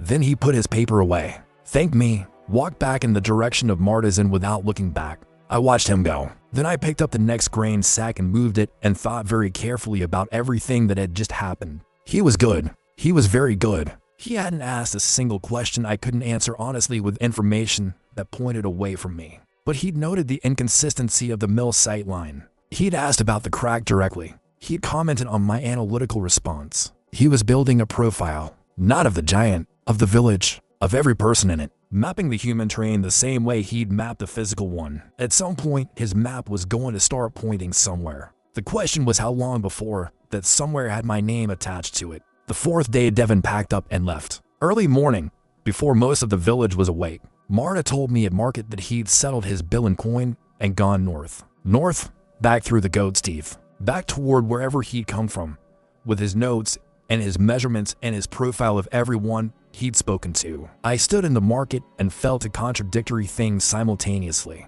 Relief that he was gone. Certainty that gone wasn't the same as finished. He would write his report. Someone would read it. Somewhere. In whatever city or institution or organization Devin represented, a decision would be made. About Thornwall, about the incident, about whether what happened here deserved more attention than a single visit from a careful man with a small piece of paper. I bought vegetables from the market woman and went to work and didn't tell anyone any of this. There was nobody to tell. Holt already knew most of it. Sora I visited that evening. She listened to my account of the Devin conversation with her tea and her patience and her expression of unsurprised attention. Eastern Federation Information Guilds use exactly the methodology, she said. When I had finished, approach sideways, establish baseline, test specific points. You know about them, I said. It was not a question. Of course, Sora knew about them. Sora knew about everything that mattered and most things that didn't. I know about most things, she said without any particular pride about it. Just fact. The guilds track unusual events. Have for a very long time. What do they do with them? I asked. My tea was going cold. I didn't touch it. What exactly do they do when they find what they're looking for? Sora was quiet for a moment. That depends on what they find, she said. And who is asking them to look? The guild itself is neutral. They collect information. But whoever hired Devon might not be neutral, I said. Few people who hire information collectors are, she agreed. The question is what they want. Knowledge? Control? Something more specific than either? She looked at her hands around her cup. There are those who seek what you are for purposes of protection, and those who seek it for purposes of possession. How do I tell which Devon's employer is? I asked. You probably can't, she said. Not yet. Not without more information. What you can do is be ready for both possibilities. I thought about that on the walk home. Ready for both. The protectors and the possessors. The ones who wanted to use me as a shield and the ones who wanted to use me as a weapon. Both categories, I noticed, had one thing in common. They involved being used, which was something I'd had enough of in my particular 13 years. The day after Devon left felt like the morning after a storm that had passed without breaking fully. The tension was still there, just redistributed. I went about my work at the mill. I swept. I moved grain sacks. I thought about reports being written in rooms I would never see, by people who had never seen me. The thing about being investigated by someone competent is that you don't know what they've found until they tell you, or until the consequences arrive. Which means the interval between the investigation and the outcome is a specific kind of waiting that has no comfortable way to sit inside it. I was inside that interval now, walking around Thornwall with it like an extra weight between my shoulder blades that only I could feel. The village had settled back into its routines. Market days, mill work, the new gate creaking on its slightly green hinges, Elder Duran making small speeches. Nobody mentioned the incident directly. They talked around it the way you talk around something that's standing in the room with you, acknowledging the space it takes up without naming it. I noticed that people gave me slightly more room in the market than before. Not dramatically, not in ways anyone would comment on, just slightly. I also noticed that Brek had stopped being at every place I was. The constant ambient presence of him, that background awareness of where he was always, had changed. He was still in the village. I saw him twice from a distance, once near the mill and once at the far end of the market. Both times he looked away first. That was new. 3 years of Brek never looking away first. 3 years of him holding eye contact specifically because he knew it made me uncomfortable. Now he looked away, which told me something about what he was carrying from that morning at the mill door when I hadn't answered his question. He was deciding something, working through something that didn't have a neat resolution. I knew what that felt like. I was doing the same thing. The difference was that whatever Brek decided, I had to be ready for it, which added a second layer to the interval waiting I was already managing. Holt, for his part, was a constant. The mill, the bread, the silence that meant, I see what you're carrying and I'm not going to add to it. I had underestimated Holt for 3 years. I had been grateful to him in a passive way. For the bread, for the closed mill door, without fully seeing him. He was watching something unfold with patience and intelligence and the very specific kind of loyalty that doesn't need to announce itself to be real. I thought about that on the third day after Devon left, while I was sweeping the mill floor and the grain dust was drifting in the afternoon light. There were people in this village who had been on my side in quiet ways for years. Holt, Sora, in her particular way, maybe others I hadn't seen yet, and there were people who hadn't been, who had looked away or left, or found the whole thing not worth interrupting their day for. The transformation hadn't changed either of those groups, but it had changed what I understood about the first one, about what quiet loyalty looked like from the inside. The next morning started normally, which, in retrospect, was the first sign that it was about to stop being normal. Normal in Thornwall had a specific texture. Mill work, market sounds, the creak of the new gate that Duran's men had repaired with slightly green wood. I was halfway through my morning sweep when Holt appeared in the mill doorway with an expression that was his version of urgent, which was to say, his eyebrows were very slightly higher than usual. Someone at the east path, he said, coming in from the ridge direction, not through the pass. He paused. There is no path from the ridge direction. I set the broom down carefully against the wall. Then I followed Holt to the door and looked out at the east path with him. The east path was a goat track at best.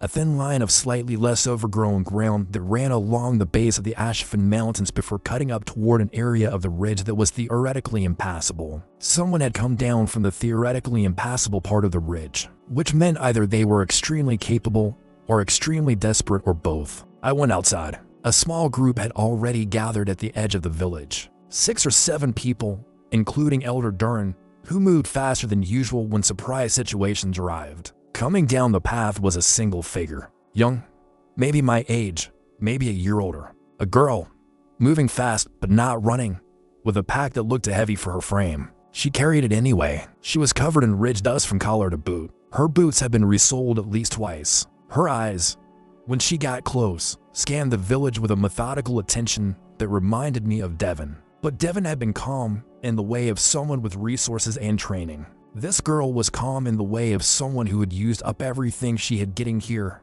and was running purely on determination. She stopped at the edge of the village, looked at the small gathered crowd. Then she said, without preamble, "I need the vessel." The crowd went very still. Not in the way crowds go still when they're confused. In the way they go still when a word lands that they recognize without knowing why they recognize it. I was at the back of the small gathered group. I had my hood up. It was a cold morning, perfectly reasonable, and I was standing behind the people taller than me. Elder Durin stepped forward in his official capacity. "I don't know what that means," he said. "Can you explain yourself? Where have you come from?" The girl looked at him with the patient expression of someone who has had a very long journey and does not have time for introductory formalities. "I've come from the eastern side of the Ashfin Ridge," she said. 3 days on trails that aren't supposed to be usable this time of year." She looked past Durin at the faces behind him. "The Karn army that came through your pass 8 days ago filed a report before they reached the garrison." Durin blinked. "That was fast," he said, with the tone of a man who had been hoping the Karn would simply forget about the incident. "There's a Karn listening post on the eastern ridge," the girl said. "Has been for years. They intercept messages. They heard about what happened here before the army even left the Goat's Teeth Pass." She shifted her pack. "I've been behind the report for 3 days trying to get here before the next team they're sending. I may have succeeded. I may not have." "What next team?" Durin asked. His voice had gone up slightly in pitch. "A capture team," the girl said, "specifically trained for the containment of manifestation class entities. They will not be polite about it." The crowd made a sound. Not words, just a collective intake of breath followed by the particular silence of people recalibrating their understanding of their situation. I stood at the back with my hood up and thought, well, that's a timeline I hadn't expected to be working with. Durin was asking more questions. The girl answered with efficient precision. Her name was Ren. She was from the other side of this problem, she said. She needed the vessel. Immediately, she used that word again. Vessel. The same word Sora had used. Not divine guardian, not giant, not magical entity. Vessel. Which told me something. Which told me that wherever Ren had gotten her information, it had come from someone with the same frame of reference as Sora. Someone who used the same old language. I slipped away from the back of the crowd while Durin was still asking questions. Went around the long way, behind the bakery and along the fence line. Got to Sora's house, and for minutes. Knocked twice. Fast. Sora opened the door before my hand had finished the second knock. She looked at my face and then looked past me at the direction I'd come from. There's a girl, I said. Came over the eastern ridge. Says the coroner's sending a capture team. Says she needs to find the vessel. Sora was quiet for exactly 1 second. Ren, she said. I wondered when she'd arrive. I stared at her. You know her. I know of her, Sora said, which in Sora's language was meaningfully different from knowing someone. Come inside. Bring her here when you can do so without everyone watching. How am I supposed to? I started. You've been making yourself invisible for 13 years, Sora said. I imagine you can manage to redirect one tired traveler without making a production of it. She closed the door. I stood on her step for a moment, and then I went back toward the square, because Sora was right and I didn't have a better plan. Rin was still talking to Durin, who had moved from questions to the specific mode of a man who has realized a problem is larger than he can manage. I worked my way to the edge of the gathered crowd. Got close enough to catch Ren's eye across the group when she glanced up between Durin's sentences. She looked at me for half a second. I tilted my head slightly toward the east. She looked back at Durin, said something that wrapped up the conversation. Then she walked in my direction, past me, and I turned and walked the other way, and she fell in the step behind me without anyone making anything of it. We walked without talking, through the fenced line, behind the bakery, along the path that took us out of the direct sight lines of the square. You're the vessel, she said, not a question. From behind me, same flat delivery she'd used on the whole village. Your eyes gave you away in the crowd. I stopped walking, turned around slowly, looked at her properly for the first time since she'd come down the ridge path into the village. She was exhausted. 3 days over an impassable ridge in bad weather at the wrong time of year. Her face had the specific worn quality of someone running on intention alone. But her eyes were steady. Whatever else the journey had taken from her, it hadn't touched the steadiness in her eyes. That was a particular kind of person. What color are they right now? I asked. She tilted her head slightly. Brown, she said. Normal. But there's something at the edges. A warmth. Like bank coals. It's very faint. I hadn't known that there was something visible even when I wasn't transformed. Something at the edges that a careful enough person would notice. Sora wants to see you, I said. Ren blinked. One real blink of genuine surprise that broke through the exhausted professional's surface. Sora is here. She's still in this village. You know Sora, I said. Everyone in my line of work knows Sora, she said. Or knows of her. This is where she ended up. Something moved across her face. Not quite relief. Something more complicated. I turned back around and started walking. Come on, I said, keeping my voice level. Before Duran decides he needs a follow-up conversation with someone, we went to Sora's house. I knocked. The door opened. Sora looked at Ren for a long moment, and Ren looked back at Sora, and whatever passed between them in that look was several years of history I hadn't been part of. You look terrible, Sora said. I came over the Ashvin Ridge in 3 days, Ren said. Sit down, Sora said. Eat something. Then we talk. You, me, and the boy. I made tea because it gave my hands something useful to do. Ren ate the bread Sora set in front of her with the systematic focus of someone who eats whenever food appears. You cannot predict the next opportunity. That was a lesson written into how she moved. You eat now, because later is not guaranteed. Sora sat across from her. I leaned against the wall with my tea and waited. The Karn capture team, Sora said, when Ren had eaten enough to look slightly more human. How long? 2 days, Ren said. Maybe 3. They were assembling when I left. 6 specialists and a containment mage. They'll come through the pass. Not over the ridge? I asked. The ridge route is not something a 6-person team with equipment can do in any reasonable time, Ren said. It nearly killed me alone. They'll use the pass. 2 days, I said. I thought about what days meant. What could happen in 2 days and what couldn't? What options the timeline closed? You need to not be here when they arrive. Ren said that to me, directly and specifically to me. Or you need to be so unremarkable when they arrive that they find nothing. The second option, I said immediately. Ren looked at me. You're confident you can do that? With a containment mage in the team? They have detection methods. Specific ones. What kind of detection methods? I asked, putting my cup down. Specific ones, or general? Because there's a difference in what we can do about them. She described them carefully. It took a few minutes. I listened and thought about what Sora had told me about the vessel. I thought about the warmth at the edges of my eyes. The warmth I hadn't known was visible to anyone. Until Rin had mentioned it, I hadn't known it could be seen. By the time she finished, I had a clear problem. The methods were calibrated to find the residual signature of a manifestation class entity within 30 days. That was apparently what I was called, and I was inside the detection window by 3 full weeks. 8 days in, 22 days left on the clock. 30 days. The manifestation had been 8 days ago. I was inside the detection window by 3 weeks. So option that doesn't fully work, I said. Not with current standard methods. No, Rin said. She looked at Sora. There are suppression techniques, old ones, that can mask the signature. Sora was already moving toward her shelves. She did not look surprised. She looked like a person opening the drawer where she kept the solution to a problem she had been expecting. I've been preparing something for this, she said, which landed in the room with the specific weight of a sentence that contained several years of quiet anticipation.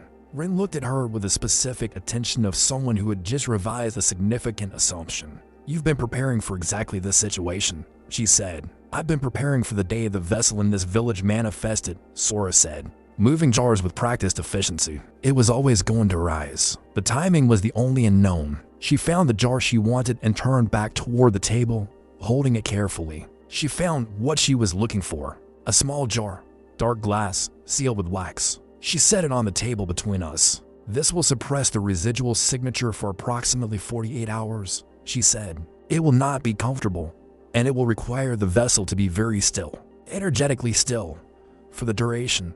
What does energetically still mean in practical terms? I asked, because the abstract version sounded simple and the practical version was where everything always got complicated. It means, Sora said, that nothing can happen in the next days that triggers the vessel. No significant emotional pressure, no confrontations, no situations that build internal force to the point of release. She looked at me over the jar with an expression that contained several things, one of which was something very close to an apology. I thought about Brek. I thought about a village full of people who had spent 3 years practicing their particular form of ongoing contempt. I thought about a capture team arriving in 2 days. That's going to be challenging, I said. Yes, Sora said. It is. She paused. Which is why Ren is going to stay, and why you are going to stay very close to this jar for the next 48 hours. Ren looked between us. Something had shifted in her exhausted face. The professional surface was still there, but underneath it something had loosened very slightly. There's something else, she said, directed at me. Something you should know about the organization that hired the capture team. I looked at her. She looked back. The steadiness in her eyes had something behind it now. The specific quality of someone about to deliver information they wished they didn't have. The containment team isn't Karn military, she said. The Karn filed the report, but the organization that responded to it, the one that's sending the team, they've been looking for you specifically. They've been looking for me specifically, I repeated.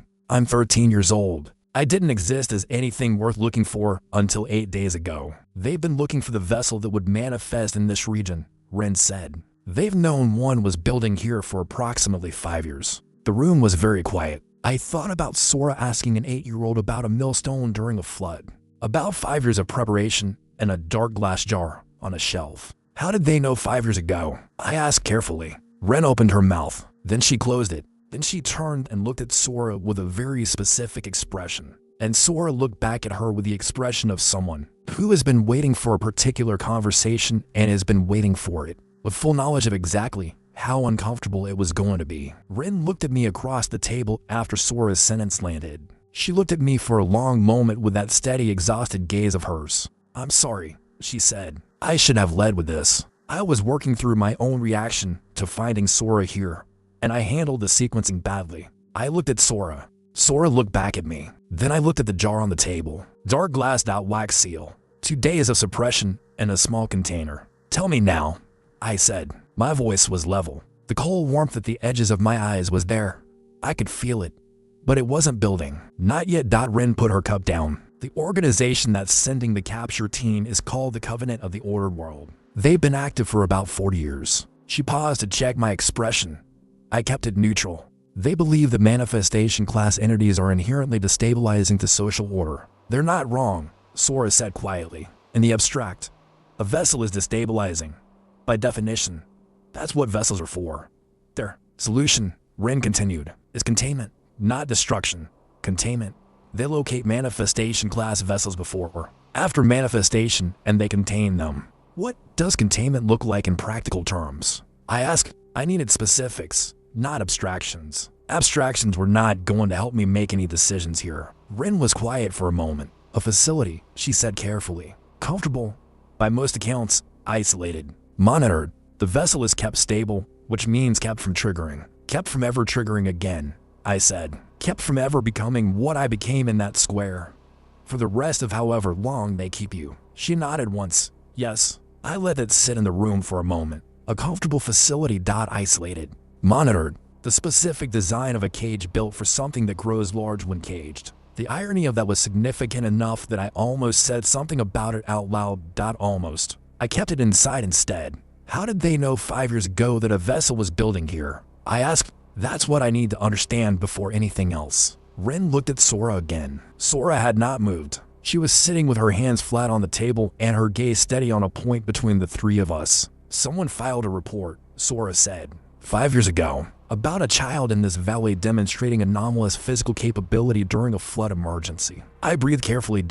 Out. In. The cold warmth at the edges of my eyes pulsed once, sharp and specific, and then steadied back down into something manageable. The report included the village name, the approximate age of the child, and a description of the event. Sora continued. The Covenant has people who read those reports. Who filed it? I asked. I kept my voice as flat and even as I could manage. Every muscle in my face held very still. The cold warmth was there. I kept it there. Sora looked at me. Someone who thought they were doing the right thing, she said. Someone who was frightened of what they'd seen and reported it to what they thought was a protective authority. She paused. Someone who didn't know what the Covenant actually was, or what the report would be used for. Who? I said again. One word. Just the one word. Because it was the only one that mattered right now. Sora took a breath. The village healer at the time, she said. The one before me. Old Marate. She died 2 years ago. She never knew what her report set in motion. The room was quiet. Outside, the wind moved through the gap under the door. The jar on the table sat between us, dark and sealed and patient. Old Marate, who had been the village healer before Sora, who had died 2 years ago and had no idea, who had been frightened of a child lifting a millstone and had written it down. She didn't know. I said, not to anyone in particular, just putting it out into the room to hear how it sounded. She didn't know, Sora confirmed. I found out about the report 3 years after she filed it, when I came to this village and she told me about it. That's why you're here. I said, that's why you came to Thornwall specifically. It wasn't just where you ended up. Sora looked at me steadily across the small room. I came to this village specifically to be here when you needed someone here. She said, double quotes, yes. That is why I came. I thought about that. About 9 years of Sora in this village. About the jar she'd been preparing. About the flatbread she'd handed me after the manifestation. About 8-year-old me lifting a millstone during a flood without knowing what I was doing. About someone writing it down with good intentions and bad information. About 5 years of a capture team existing somewhere, pointed at this valley, waiting for the right moment to move. They've been building to this moment for 5 full years, I said slowly, working it through, trying to understand the scale of what 5 years of patient preparation meant. Yes, Ren said, and they move carefully. They don't make mistakes often. The team they're sending, 6 specialists and a containment midge, that's a serious resource commitment. That means they're confident about the identification, I said, confident enough to commit the many resources. Yes, she said again. I looked at the jar. 2 days, I said. Then the suppression expires and I'm visible again. I paused, and the capture team will be here in 2 days. That's the window, Ren said. We need to use it to do 2 things. First, suppress the signature so the containment midge can't confirm the identification. And second, I asked, she looked at me steadily, give you enough information about what you are and what you can do that when the window closes, when the suppression expires, you can handle whatever comes next. I looked at Sora. Can you do that in 2 days? I've been preparing for considerably longer than 2 days, she said. The question is whether you can absorb it in that time. I've been reading books in a mill for 3 years with nothing else to occupy my time.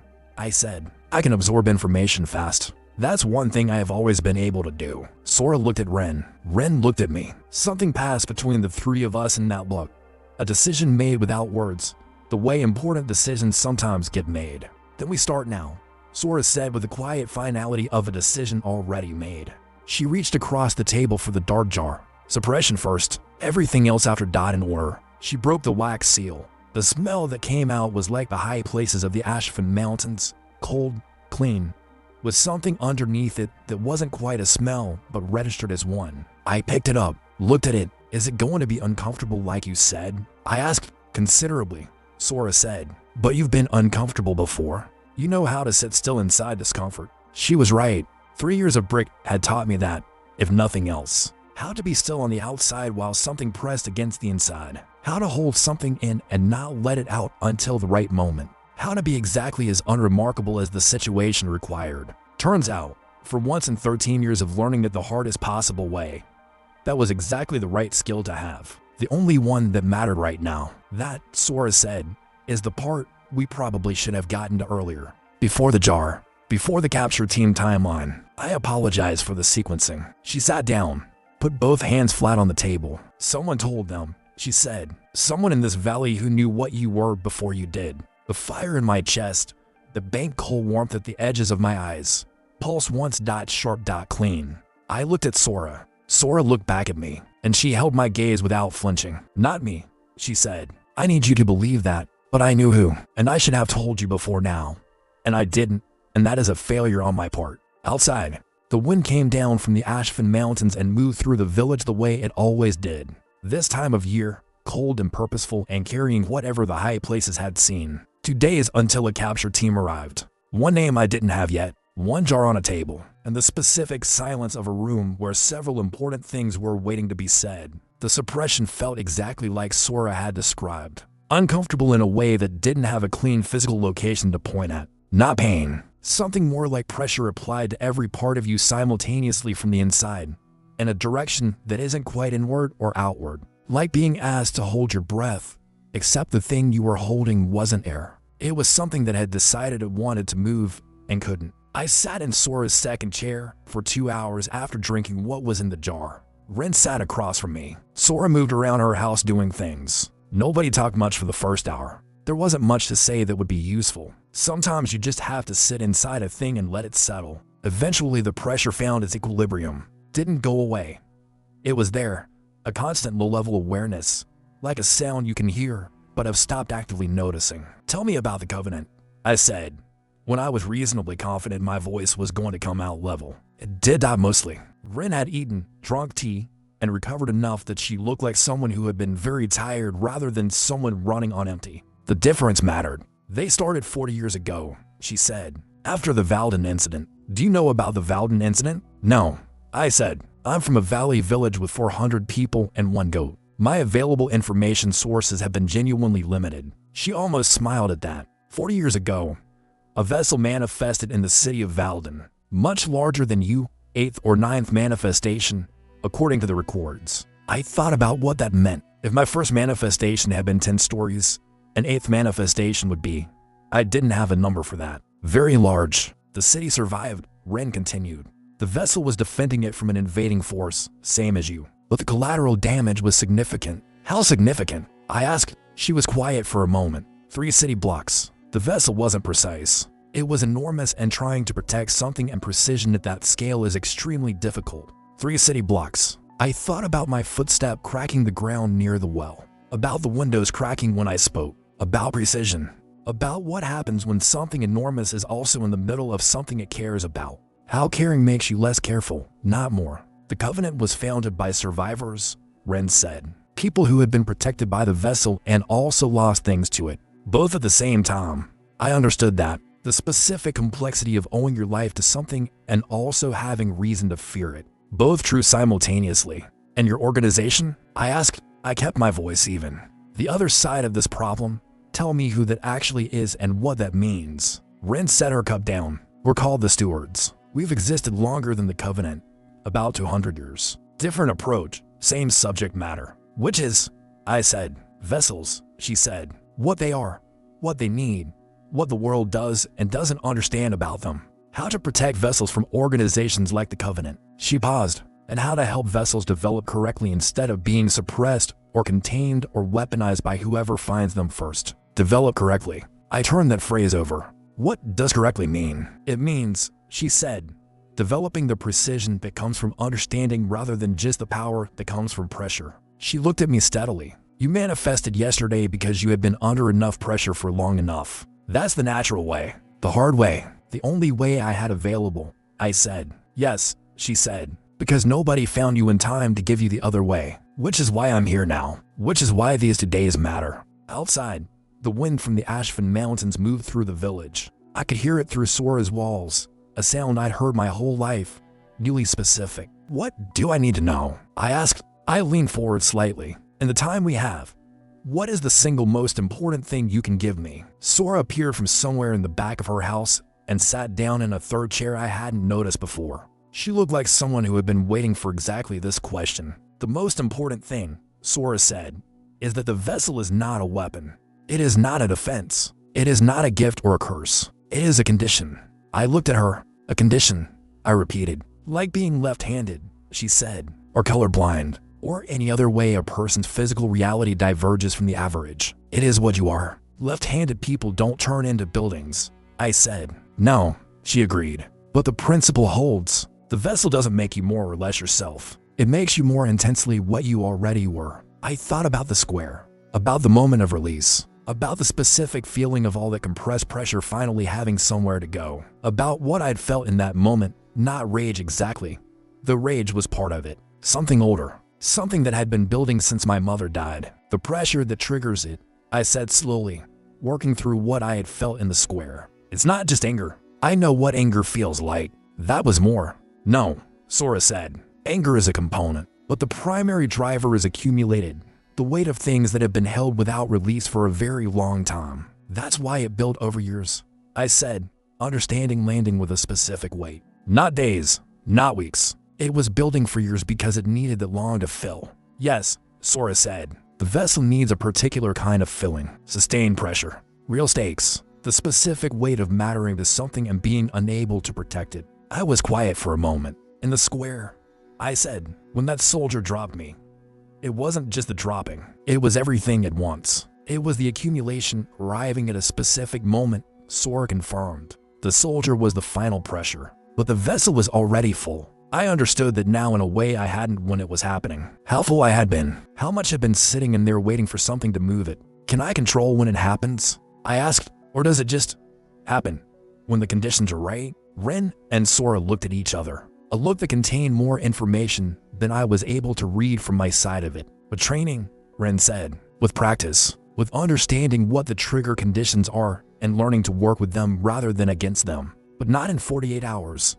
I said, not completely, she said, but enough to understand the mechanism, enough to not be surprised by it, enough to make a choice in the moment. Make a choice. I held that. The specific difference between being overcome by something and choosing to allow it. Between reaction and decision.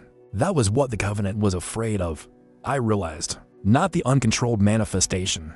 The controlled one. The vessel that knew what it was doing. A vessel that could choose was a completely different proposition than one that just reacted to sufficient pressure. Orders of magnitude more difficult to contain. The Covenant's containment method, I said. It suppresses the trigger conditions. Keeps the vessel in an environment with no sufficient pressure. Yes, Ren said. Which means, I said, a vessel in Covenant containment never builds enough pressure to manifest, and therefore never develops any control. Never learns. Yes, she said again, carefully. She was watching my face as she said it, the way you watch something when you're not sure how it's going to land. The containment is self-perpetuating, I said. Every year in containment is another year of no development. Another year of the vessel being exactly as uncontrolled as it was when it went in. That's the mechanism, Ren said. Whether it's the intent, that's a question the Covenant would answer differently than we would. Sora was watching me with the expression she used when she was letting me work something through at my own speed. Not interrupting, just present. They're not trying to keep me safe, I said. They're trying to keep everything around me safe from something they've decided can't be trusted to develop correctly. That's one way to frame it, Ren said. It's not an unfair one. What's the Covenant's way to frame it? I asked. Protection, she said, of the vessel and of the world around it. They believe containment is the most reliable protection for both. Reliable, I said. Not best, not kindest, most reliable. Yes, she said. They are very committed to reliability. I looked at the dark jar on the table between us. Nearly empty now. 2 days of mountain cold suppression and something the size of a fist.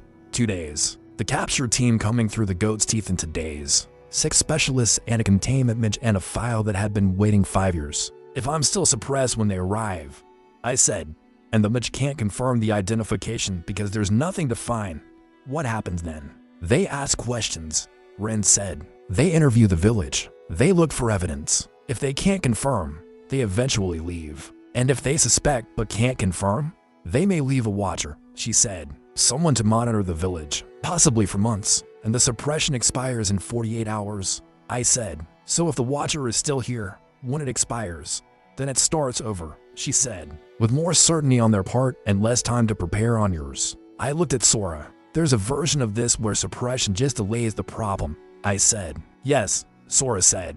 There is a version where this just delays the problem indefinitely. I looked at her. So what's the version that actually solves it? I asked. Another look between Sora and Ren. Longer this time. The kind of look that has a decision inside it that neither person wants to be the one to say first. Ren said it. There's a technique, she said, old. Not without risk. A vessel that has sufficient training and understanding can mask its own signature permanently. Not with a jar, I said. Not with a jar, she agreed. From the inside, using the vessel's own awareness of itself to actively suppress the signature rather than externally dampen it. I thought about that. The difference between wearing a coat in winter and learning to generate your own warmth. One was a solution to the problem. The other was the problem becoming irrelevant. How long does it take to learn? I asked. Ren paused. For most vessels, with proper training, between 6 months and a year to achieve reliable mastery. We have 48 hours. I said. We have 48 hours, she confirmed. And you are, by any reasonable assessment, not most vessels. I looked at Sora directly. Is that actually possible in 48 hours? I asked. Not in theory, in practice, for me specifically. Sora looked back at me with those 9 elders and 1 millstone eyes. I don't know, she said, which, from Sora, was more honest than anything else she could have said. But you think it's worth attempting?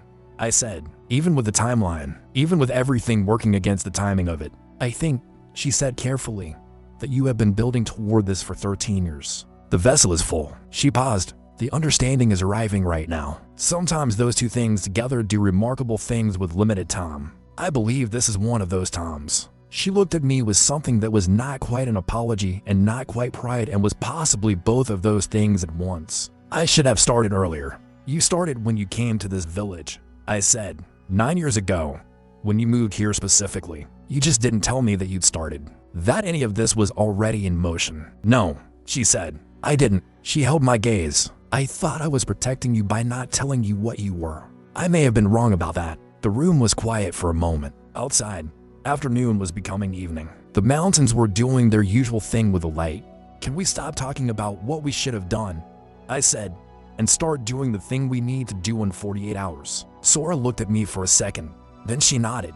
Yes, she said. We can do that. Good, I said. Tell me what I am. All of it, from the beginning. And she did. I am not going to give you the full version of what Sora told me over the next days because some of it I am still working through, and most of it would take longer than we have here. But I will give you the shape of what she told me, because the shape matters for everything that came after, for why I made the decisions I made. A vessel is a person born with a specific relationship to what Sora called the accumulated force of the world, the pressure that exists in everything and everyone. Most people, she explained, have a container inside them that holds a certain amount of this force and no more. When it fills, it releases in ordinary ways. Anger, grief, joy. The ordinary human pressure release mechanisms that everyone has and most people use constantly, without knowing what they're doing. A vessel's container is different, larger.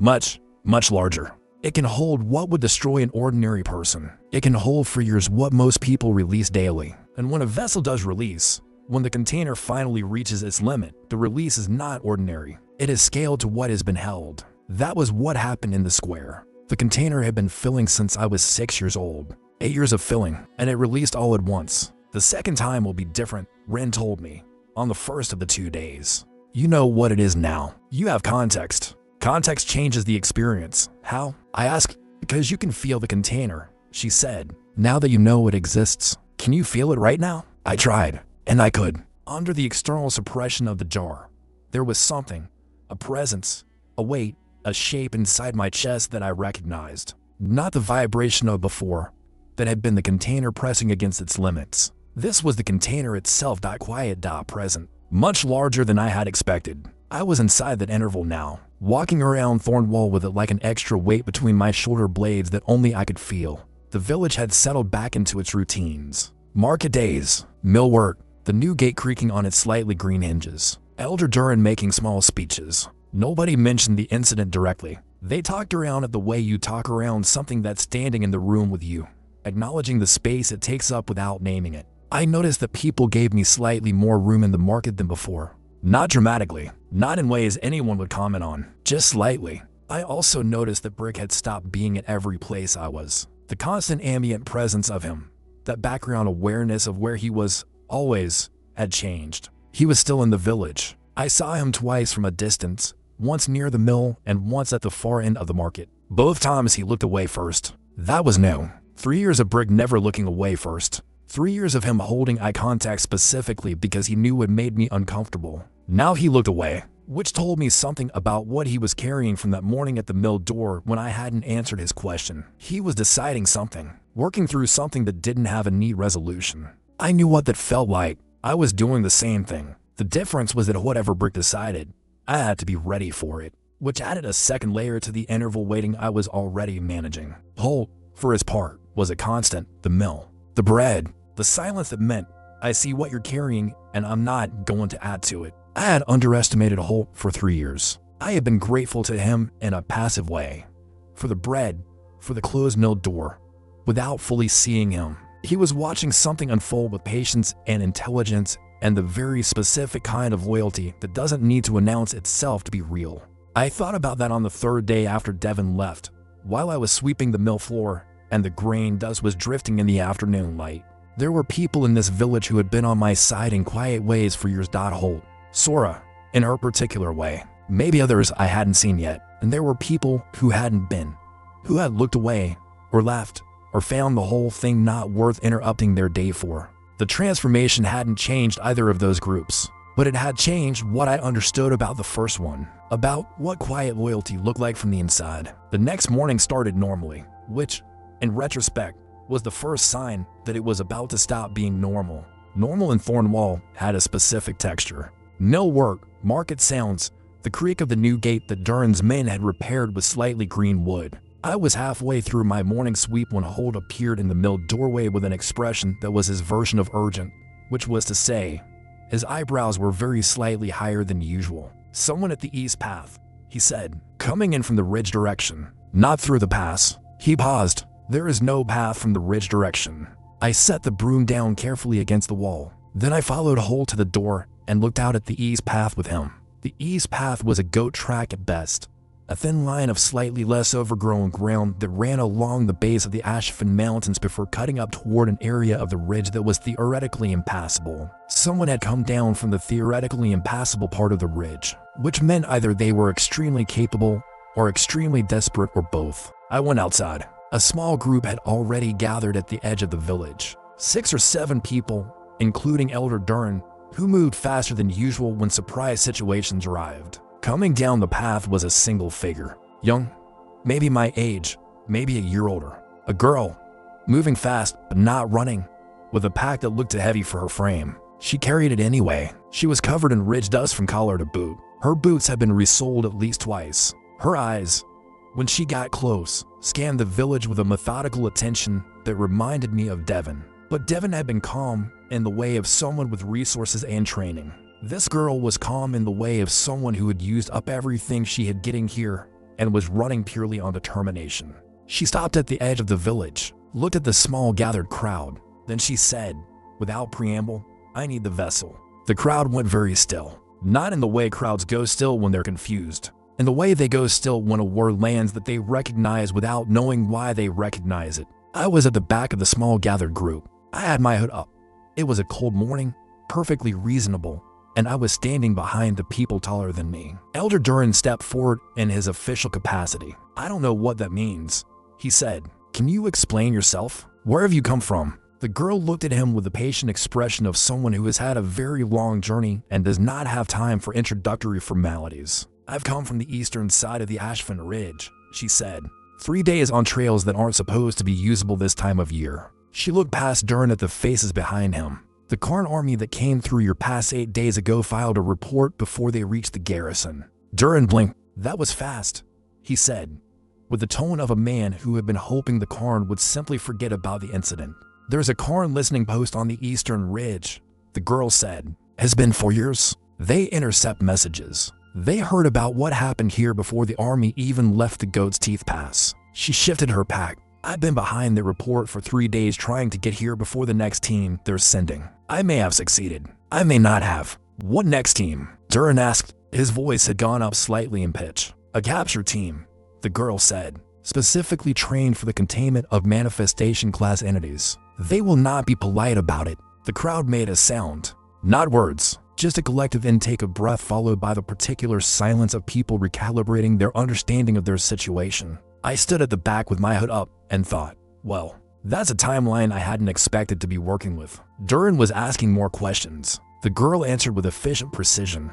Her name was Ren. She was from the other side of this problem, she said. She needed the vessel. Immediately, she used the word again. Vessel. The same word Sora had used. Not divine guardian, not giant, not magical entity vessel. Which told me something. Which told me that wherever Ren had gotten her information, it had come from someone with the same frame of reference as Sora. Someone who used the same old language. I slipped away from the back of the crowd while Durin was still asking questions. Went around the long way, behind the bakery and along the fence line. Got to Sora's house, and for minutes. Knocked twice.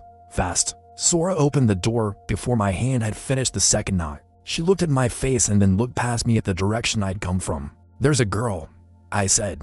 Came over the eastern ridge. Says the coroner's sending a capture team. Says she needs to find the vessel. Sora was quiet for exactly 1 second. Ren, she said. I wondered when she'd arrive. I stared at her. You know her. I know of her, Sora said, which in Sora's language was meaningfully different from knowing someone. Come inside. Bring her here when you can do so without everyone watching. How am I supposed to? I started. You've been making yourself invisible for 13 years, Sora said. I imagine you can manage to redirect one tired traveler without making a production of it. She closed the door. I stood on her step for a moment, and then I went back toward the square, because Sora was right and I didn't have a better plan. Rin was still talking to Dern, who had moved from questions to the specific mode of a man who has realized a problem is larger than he can manage. I worked my way to the edge of the gathered crowd. Got close enough to catch Rin's eye across the group when she glanced up between Dern's sentences. She looked at me for half a second. I tilted my head slightly toward the east. She looked back at Dern, said something that wrapped up the conversation. Then she walked in my direction, past me, and I turned and walked the other way, and she fell in the step behind me without anyone making anything of it. We walked without talking, through the fenced line, behind the bakery, along the path that took us out of the direct sight lines of the square. You're the vessel, she said, not a question. From behind me, same flat delivery she'd used on the whole village. Your eyes gave you away in the crowd. I stopped walking, turned around slowly, looked at her properly for the first time since she'd come down the ridge path into the village. She was exhausted. 3 days over an impassable ridge in bad weather at the wrong time of year. Her face had the specific worn quality of someone running on intention alone. But her eyes were steady. Whatever else the journey had taken from her, it hadn't touched the steadiness in her eyes. That was a particular kind of person. What color are they right now? I asked. She tilted her head slightly. Brown, she said. Normal. But there's something at the edges. A warmth. Like bank coals. It's very faint. I hadn't known that there was something visible even when I wasn't transformed. Something at the edges that a careful enough person would notice. Sora wants to see you, I said. Ren blinked. One real blink of genuine surprise that broke through the exhausted professional's surface. Sora is here. She's still in this village. You know Sora, I said. Everyone in my line of work knows Sora, she said. Or knows of her. This is where she ended up. Something moved across her face. Not quite relief. Something more complicated.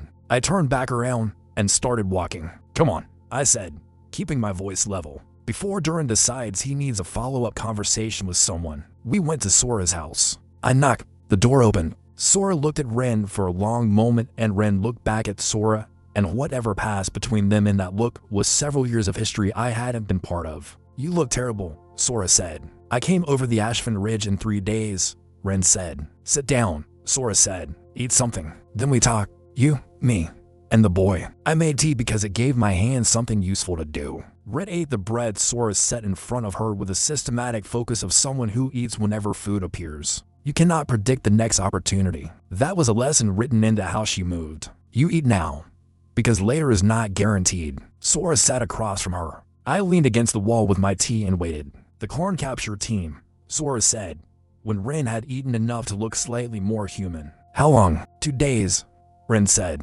Maybe 3. They were assembling when I left. 6 specialists and a containment midge. They'll come through the pass. Not over the ridge? I asked. The ridge route is not something a 6-person team with equipment can do in any reasonable time, Ren said. It nearly killed me alone. They'll use the pass. 2 days, I said. I thought about what days meant. What could happen in 2 days and what couldn't? What options the timeline closed? You need to not be here when they arrive. Ren said that to me. Directly and specifically to me. Or you need to be so unremarkable when they arrive that they find nothing. The second option, I said immediately. Ren looked at me. You're confident you can do that? With a containment midge in the team? They have detection methods. Specific ones. What kind of detection methods? I asked, putting my cup down. Specific ones, or general? Because there's a difference in what we can do about them. She described them carefully. It took a few minutes. I listened and thought about what Sora had told me about the vessel. I thought about the warmth at the edges of my eyes. The warmth I hadn't known was visible to anyone. Until Rin had mentioned it, I hadn't known it could be seen. By the time she finished, I had a clear problem. The methods were calibrated to find the residual signature of a manifestation class entity within 30 days. That was apparently what I was called, and I was inside the detection window by 3 full weeks. 8 days in, 22 days left on the clock. 30 days. The manifestation had been 8 days ago. I was inside the detection window by 3 weeks. So option that doesn't fully work, I said. Not with current standard methods, no. Rin said. She looked at Sora. There are suppression techniques, Old ones. That can mask the signature. That's a real concern, Ren said. What do the stewards do about real concerns like that? I asked. They work on them, she said. They don't make promises they can't keep, but they work on them. I sat with that. Not working on them wasn't a promise either. Not staying and leaving this village with nothing but a divine guardian story and a cracked well was also a version of not working on it. Holt, Marta's bread, the 3 copper coins, the crack in the ground where my hands had been, Duke the goat, the new gate creaking on its greenwood hinges, Brek, by the well, asking if it was me and already knowing the answer. Making a decision I still didn't know the full shape of. For 100 people who had watched something enormous stand between them and an army and had decided to call it a divine guardian because that was easier than calling it what it actually was. I need to do one thing before I decide. I said, tonight, one conversation. Ren looked at me, then at Sora. Sora gave her the small nod that apparently served as clearance in their particular communications system. Tonight, Ren said, then tomorrow you tell me your decision. I nodded. I left Sora's house while the last of the afternoon light was still on the western ridge. I went to find Brek. He was where I expected him to be.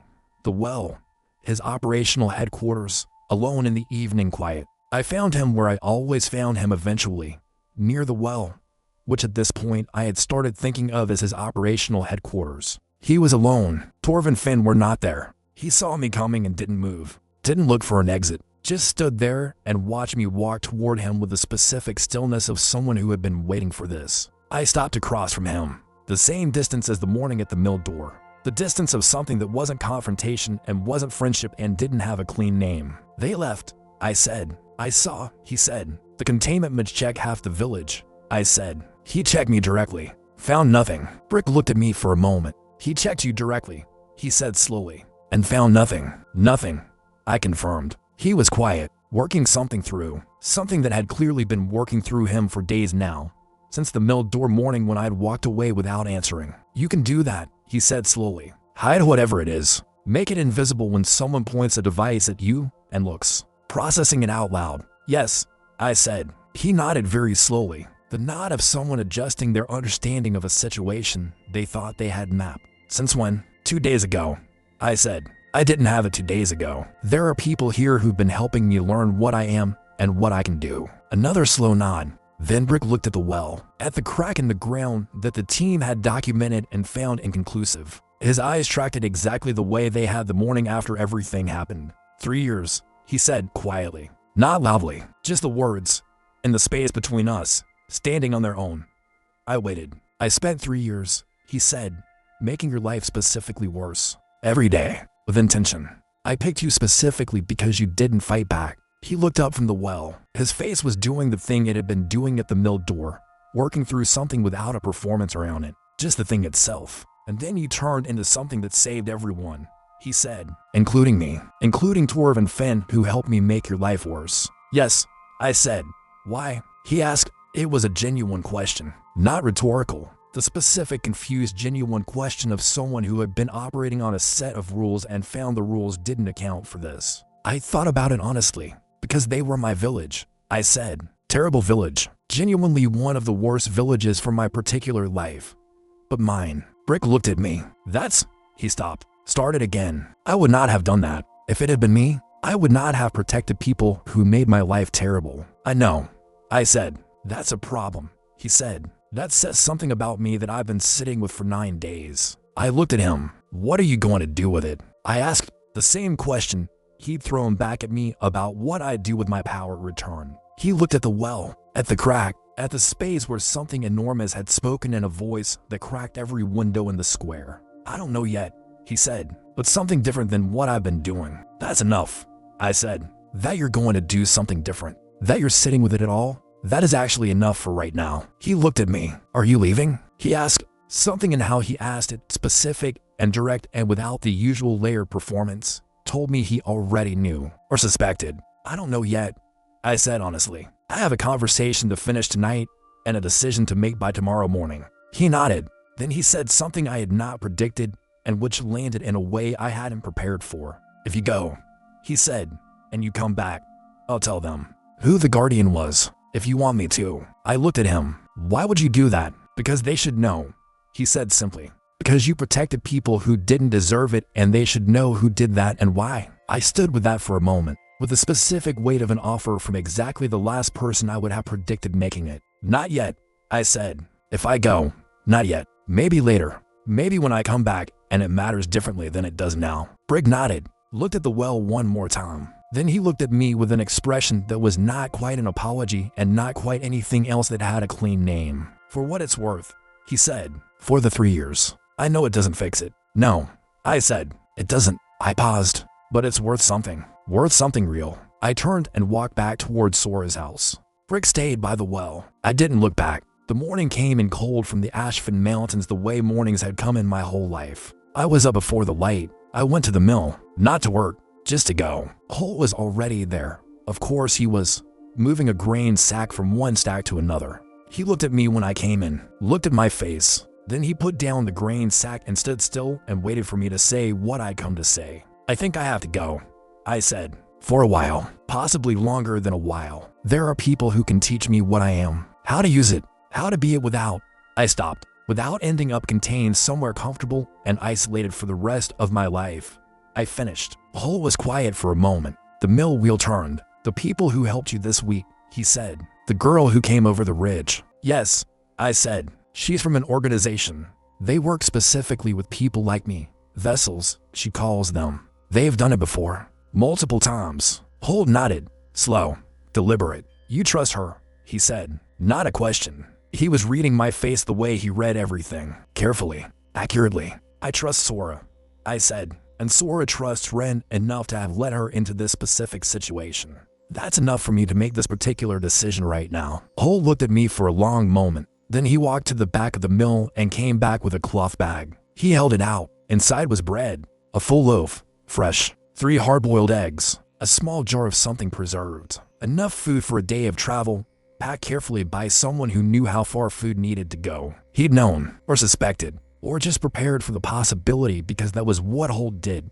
Prepared for the possibilities quietly and in advance without making a thing of it. I took the bag from him. It was heavy enough to matter. Thank you, I said. I meant it for the bag and for the bread and for the closed mill door and for 3 years of specific quiet loyalty. Holt nodded once, the single nod that meant, I understand, and I don't need more said about it, and goes safely. In Holt's language, that nod was a complete sentence. I went back to Sora's house in the early morning light. Ren was ready, had been ready since dawn. I suspected. Pack on. Boots laced out waiting. She had the look of someone whose specific job was to be ready to move the moment the decision was made. She was currently being exactly that person. Sora was at the door. She looked at me the way she had the first day at the mill. Reading something, waiting, measuring. You're going, she said. I'm going, I said. Are you staying? I will be here, she said. When you come back. Someone needs to be here when you come back. Something in how she said that not if when. I held that word carefully. The village, I said. If the Karn come back, if anything. I have been managing this valley for 9 years without your help, Sora said, dry as ever. I think I can manage it a little longer without it. I looked at her, at the 9 elder ancient ties and the jar shelves and the chair, where I had sat for 2 days learning what I was. I owe you, I said. You don't, she said. This is what I'm for. The same way the vessel is what you're for. She paused. Come back knowing that. I nodded. Then I did something I hadn't planned to do. I stepped forward and hugged her, which was possibly the most surprising thing I'd done in 13 years, including transforming into a building. Sora stood very still for a moment, like someone recalibrating. Then she put one hand on my back, briefly, and then stepped away. Go, she said quietly. Before I say something genuinely sentimental and ruin the reputation I have carefully maintained for several decades, I went. Ren was waiting at the village edge, not the Goat's Teeth Pass. We weren't going north, east path. The goat track along the Ashfin base, up toward the ridge she'd come down 3 days ago. The village was waking up. Market sound starting. The gate creaking. Somewhere Duke the goat was being emphatic about something. I looked back once. Not at anyone specific, just at Thornwall.